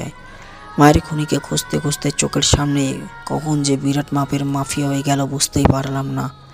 মেয়েটা বেঁচে আছে একটা কারণে, সেটা হলো মাকে কেড়ে নিয়েছে যে তাকে শেষ করবে বলে। হাসতে ভুলে গেছে আমার মেয়েটা, ভালো থাকাটা ভুলে গেছে আমার মেয়েটা। মাথায় সব সময় খুন চড়ে থাকে। ত্রিব মিশনের জীবনে আসার পর সব অঙ্কের সমাধান যেন একটু একটু করে হচ্ছে। মেয়েটা না, তীব্রকে দেখলেই যেন বদলে যায়। আমার মেয়েটা তীব্রকে ভালোবাসে কিন্তু প্রকাশ করে না। তীব্র মিশনকে ভালোবাসে জানি। যদি আপনার কোনো আপত্তি না থাকে ওদের এক করে দিতে চাই আমি। আপনার কি মত আছে ভাবি? রায়হান খান শুনে অনেকটা শান্তি হলো। মিশান তীব্রকে একটু না অনেকটাই ভালোবাসে, সেটা বুঝেছে রায়হান খান। কারণ মিশানের দিকে কেউ চোখ রাঙিয়ে কথা বললে তাকে সাথে সাথেই মেরে দেয়। আর সেখানে তীব্র মিশানকে গুলি করেছিল, মেরে ফেলার চেষ্টা করেছিল। সেখানে রায়হান খানের কথার বাধ্য মেয়ের মতো তীব্রকে বাঁচিয়ে রেখেছে, আবার তীব্রর সাথে মিশছে। এইটুকুতেই রায়হান খান 100% শিওর হয়েছে মিশান তীব্রকে অনেক ভালোবাসে। জনশূন্য একটা রাস্তায় গাড়ি ছেড়ে দুজনে এলোপাতাড়ি হাঁটছে আর প্ল্যান করছে কিভাবে শত্রু বধ করা যায়। সাধারণ মানুষের মতো করেই হেঁটে যাচ্ছে দুজনেই black shirt, black pant, black shoes, হাতা ফোল্ড করে রেখেছে, চোখে ব্ল্যাক সানগ্লাস। মনে হচ্ছে দিনে দুপুরে অন্ধকার নেমে এসেছে। দুজনের জুটিটাও বেশ মানিয়েছে। তীব্রর হাইট 6 ফুট 2 ইঞ্চি আর মিশানের হাইট 5 ফুট 8। একজন তাল গাছ তো আরেকজন সুপারি গাছ। তীব্রর স্বাস্থ্যটা ভালো কিন্তু মিশান শুকনা। দুজনের হাইটটা খুব ভালোই ম্যাচ খেয়েছে। লম্বা মেয়েদের নাকি খাটো পার্টনার জুটে, এখানে তো উল্টা। গার্ডরা অনেক পিছনে ফলো করছে ওদের। কথা বলতে বলতেই তীব্র হুট করেই মিশানের হাতটা ধরল। মিশান থা হয়ে তীব্রর মুখের দিকে তাকালো। কি হচ্ছে কি? হাতই তো ধরেছি, রিয়াক্ট করার কি হলো? রাস্তাঘাটে ভালো লাগে না, এরকম করবেন না, হাত ছাড়ুন। হাত ছাড়ানোর চেষ্টা করে ডেভিল স্মাইল দিয়ে তীব্র আরও শক্ত করে হাত ধরল। ল্যাং মেরে ফেলে দেব কিন্তু। তোমাকে নিয়ে পড়ে যাব। ওকে, দেখি কতক্ষণ ধরে থাকতে পারেন আমার হাত। ছি মিশন, এই ধরনের কাজ তুমি করতে যাবে? আইডিয়ার বাইরে ছিল। এই ধরনের কাজ করে বাচ্চারা। মুখে থুতু ফেলে দিয়ে ডেভিল স্মাইল দিয়ে বলল, বাচ্চারা করুক আর বড়রা, এই ট্রিক্স 100-তে 100 কাজে দেয়। এতদিনেও ভালো বুদ্ধি হলো না, অতি চালাকের গলায় দড়ি। জানো তো, হাত ছাড়ার জন্য এতদিন থুতু দিয়েছিলে। থুতু দিয়ে তোমারই হাতে লাগতো, তখন লাগতো, আমারই তো থুতু। টিস্যু দিয়ে মুছে ফেললে মামলা খাতাম। আর হাঁটতে পারবো না, পা ব্যথা করছে, গাড়িতে চলুন। এমন ভাবে বলছেন যেন আজীবনের জন্য চলে যাচ্ছেন আর দেখা হবে না কোনোদিন। হতেও তো পারে। আচ্ছা, আমরা লং ড্রাইভেও তো যেতে পারি। এভাবে আর কতক্ষণ রে ভাই? সবসময় গাড়ি নিয়ে চলি, তাই মাঝে মধ্যে হাঁটতে ভালোই লাগে। আপনি মানুষটাও অপছন্দ, আপনার রুচিগুলো অপছন্দ। কিচ্ছু করার নেই। বাই দ্য ওয়ে মিশন, আজকে রাতে তুমি আমার সাথে থাকবে প্লিজ? আপনার সাথে থাকবো মানে? কালকে তো চলে যাব। তোমার সাথে সারা রাত গল্প করতাম আর কি। একা একা ভালো লাগবে না, এত বড় বাড়ি। কেন, সার্ভেন্ট আছে তো অনেকজন। সার্ভেন্ট আর তুমি এক হলে? শুনেছি আপনার বাড়িটাও নাকি বিশাল, রাজপ্রাসাদের মতো বিশাল। সেখানেও তো আপনার একাই থাকতে হয়। সার্ভেন্ট বা কেয়ারটেকার ছাড়া আর কেউ আপনার সাথে কথা বলার মতো আছে বলে তো জানা নেই। আরে ধুর, এত কথা বাড়াচ্ছ কেন? তুমি আমার সাথে থাকবে, মন চাইছে ব্যাস তুমি থাকবে। আমি কোনোভাবেই বাধ্য নই আপনার অর্ডার শুনতে মিস্টার তীব্র। Please mission, please please please, promise করছি তোমাকে আর বিরক্ত করব না, প্লিজ। আমার রাতে কাজ আছে বাইরে, ফিরতে লেট হবে। কি কাজ? আমিও যাব তোমার সাথে। একটা ডিল আছে। ওকে, নো প্রবলেম, আমিও যাব তোমার সাথে। হে উপরওয়ালা, এই পাগলটা কখন বিদায় হবে আমার জীবন থেকে? বেশি ভালো ব্যবহার করেছি বলে মাথায় উঠে নাচছেন আপনি। এটা যদি ভালো ব্যবহার হয় তাহলে খারাপ ব্যবহারটা কতটা নিকৃষ্ট হতে পারে। বাপ রে বাপ, ভাবলেই তো গা গুলে যায়। আমার পা ব্যথা করছে, হাঁটতে পারবো না। গাড়িতে উঠলাম আমি, আপনি চাইলে একাই হাঁটুন। বলেই মিশন পিছনে ঘুরে গার্ডদের গাড়ির সামনে নিয়ে আসতে বলল। তীব্র মিশনের দিকে তাকিয়ে মিটিমিটি হাসছে। নিজের অজান্তে তোমাকে অনেক বড় আঘাত করেছি মিশন, অনেক কষ্ট দিয়েছি। আর না, তোমার কাছে এই মাফিয়া কিংটা আর মিশনের পাগল হয়েই রইল। তীব্রর কঠিন রূপ আর কখনো তোমার সামনে প্রদর্শন হবে না, কথা দিলাম। নিজের সবটা দিয়ে আগলে রাখবো তোমায় খুব ভালোবাসি মিশন, খুব ভালোবাসি। জানি আমার পাগলামিতে তুমি যে বিরক্ত হওয়ার অভিনয় করো সেটা ফেক, ভিতরে ভিতরে তোমারও ভালোই লাগে। তুমিও আমাকে চাও, তোমাকে আর হারাতে দেব না মিশন। ঈশানের সাথে গাড়িতে উঠে বসে পড়ল। পিছনের সিটে দুজন বসে আছে। তীব্র এক মনে মিশানের দিকে তাকিয়ে আছে আর মিটিমিটি হাসছে। মিশান মাঝে মধ্যেই তীব্রর দিকে তাকিয়ে চোখ গরম করছে। কিছুক্ষণ পর নিজেই হেসে দিল তীব্রর দিকে তাকিয়ে। হাসছো কেন? আপনাকে এই মুহূর্তে মাফিয়া ক্যারেক্টার থেকে সরিয়ে পাগল ক্যারেক্টারে হেব্বি মানাবে। তাই বুঝি? মিলিয়ে দেখুন, আপনার দাড়িগুলো বড় হয়েছে, চুলগুলো বড় হয়েছে, কি একটা অবস্থা। শুধু গায়ের রংটা একটু কালো আর ঠোঁটটা কালো হলে পারফেক্ট। নাকটা বোঝা হলে আরও মানাতো। প্লিজ মিশন, হেসো না। ঠিক কতবার বললে তুমি এই ব্যাপারটা বুঝবে বলো তো? তোমার হাসিটা যে আমার সহ্য হচ্ছে না, প্লিজ। লিসেন, মিশান খানের চোখে মুখে হাসি দেখা মানে সাপের পা দেখা, আর যে সাপের পা দেখে সে হলো ভাগ্যবান। আপনার এটা নিয়ে প্রাউড ফিল করা দরকার। আপনি না চাইতেও মিশান খানের হাসি দেখেন। রাতে তীব্রর কথা মতো মিশান তীব্রর সাথে থার্ড প্যালেসেই থেকে গেল। অনেক রাত অবধি দুজনে বসে বসে অনেক গল্প করেছে। শেষ রাতের দিকে ঘুমিয়ে ভোর হতেই হসপিটালে গিয়ে মায়ের সাথে দেখা করে বিদায় নিয়ে বাংলাদেশের উদ্দেশ্যে বেরিয়ে গেল তীব্র। মিশান এয়ারপোর্ট অবধি ড্রপ করে দিয়ে বিদায় দিল তীব্রকে। প্ল্যান মতো তীব্র পৌঁছে গেল বাংলাদেশে।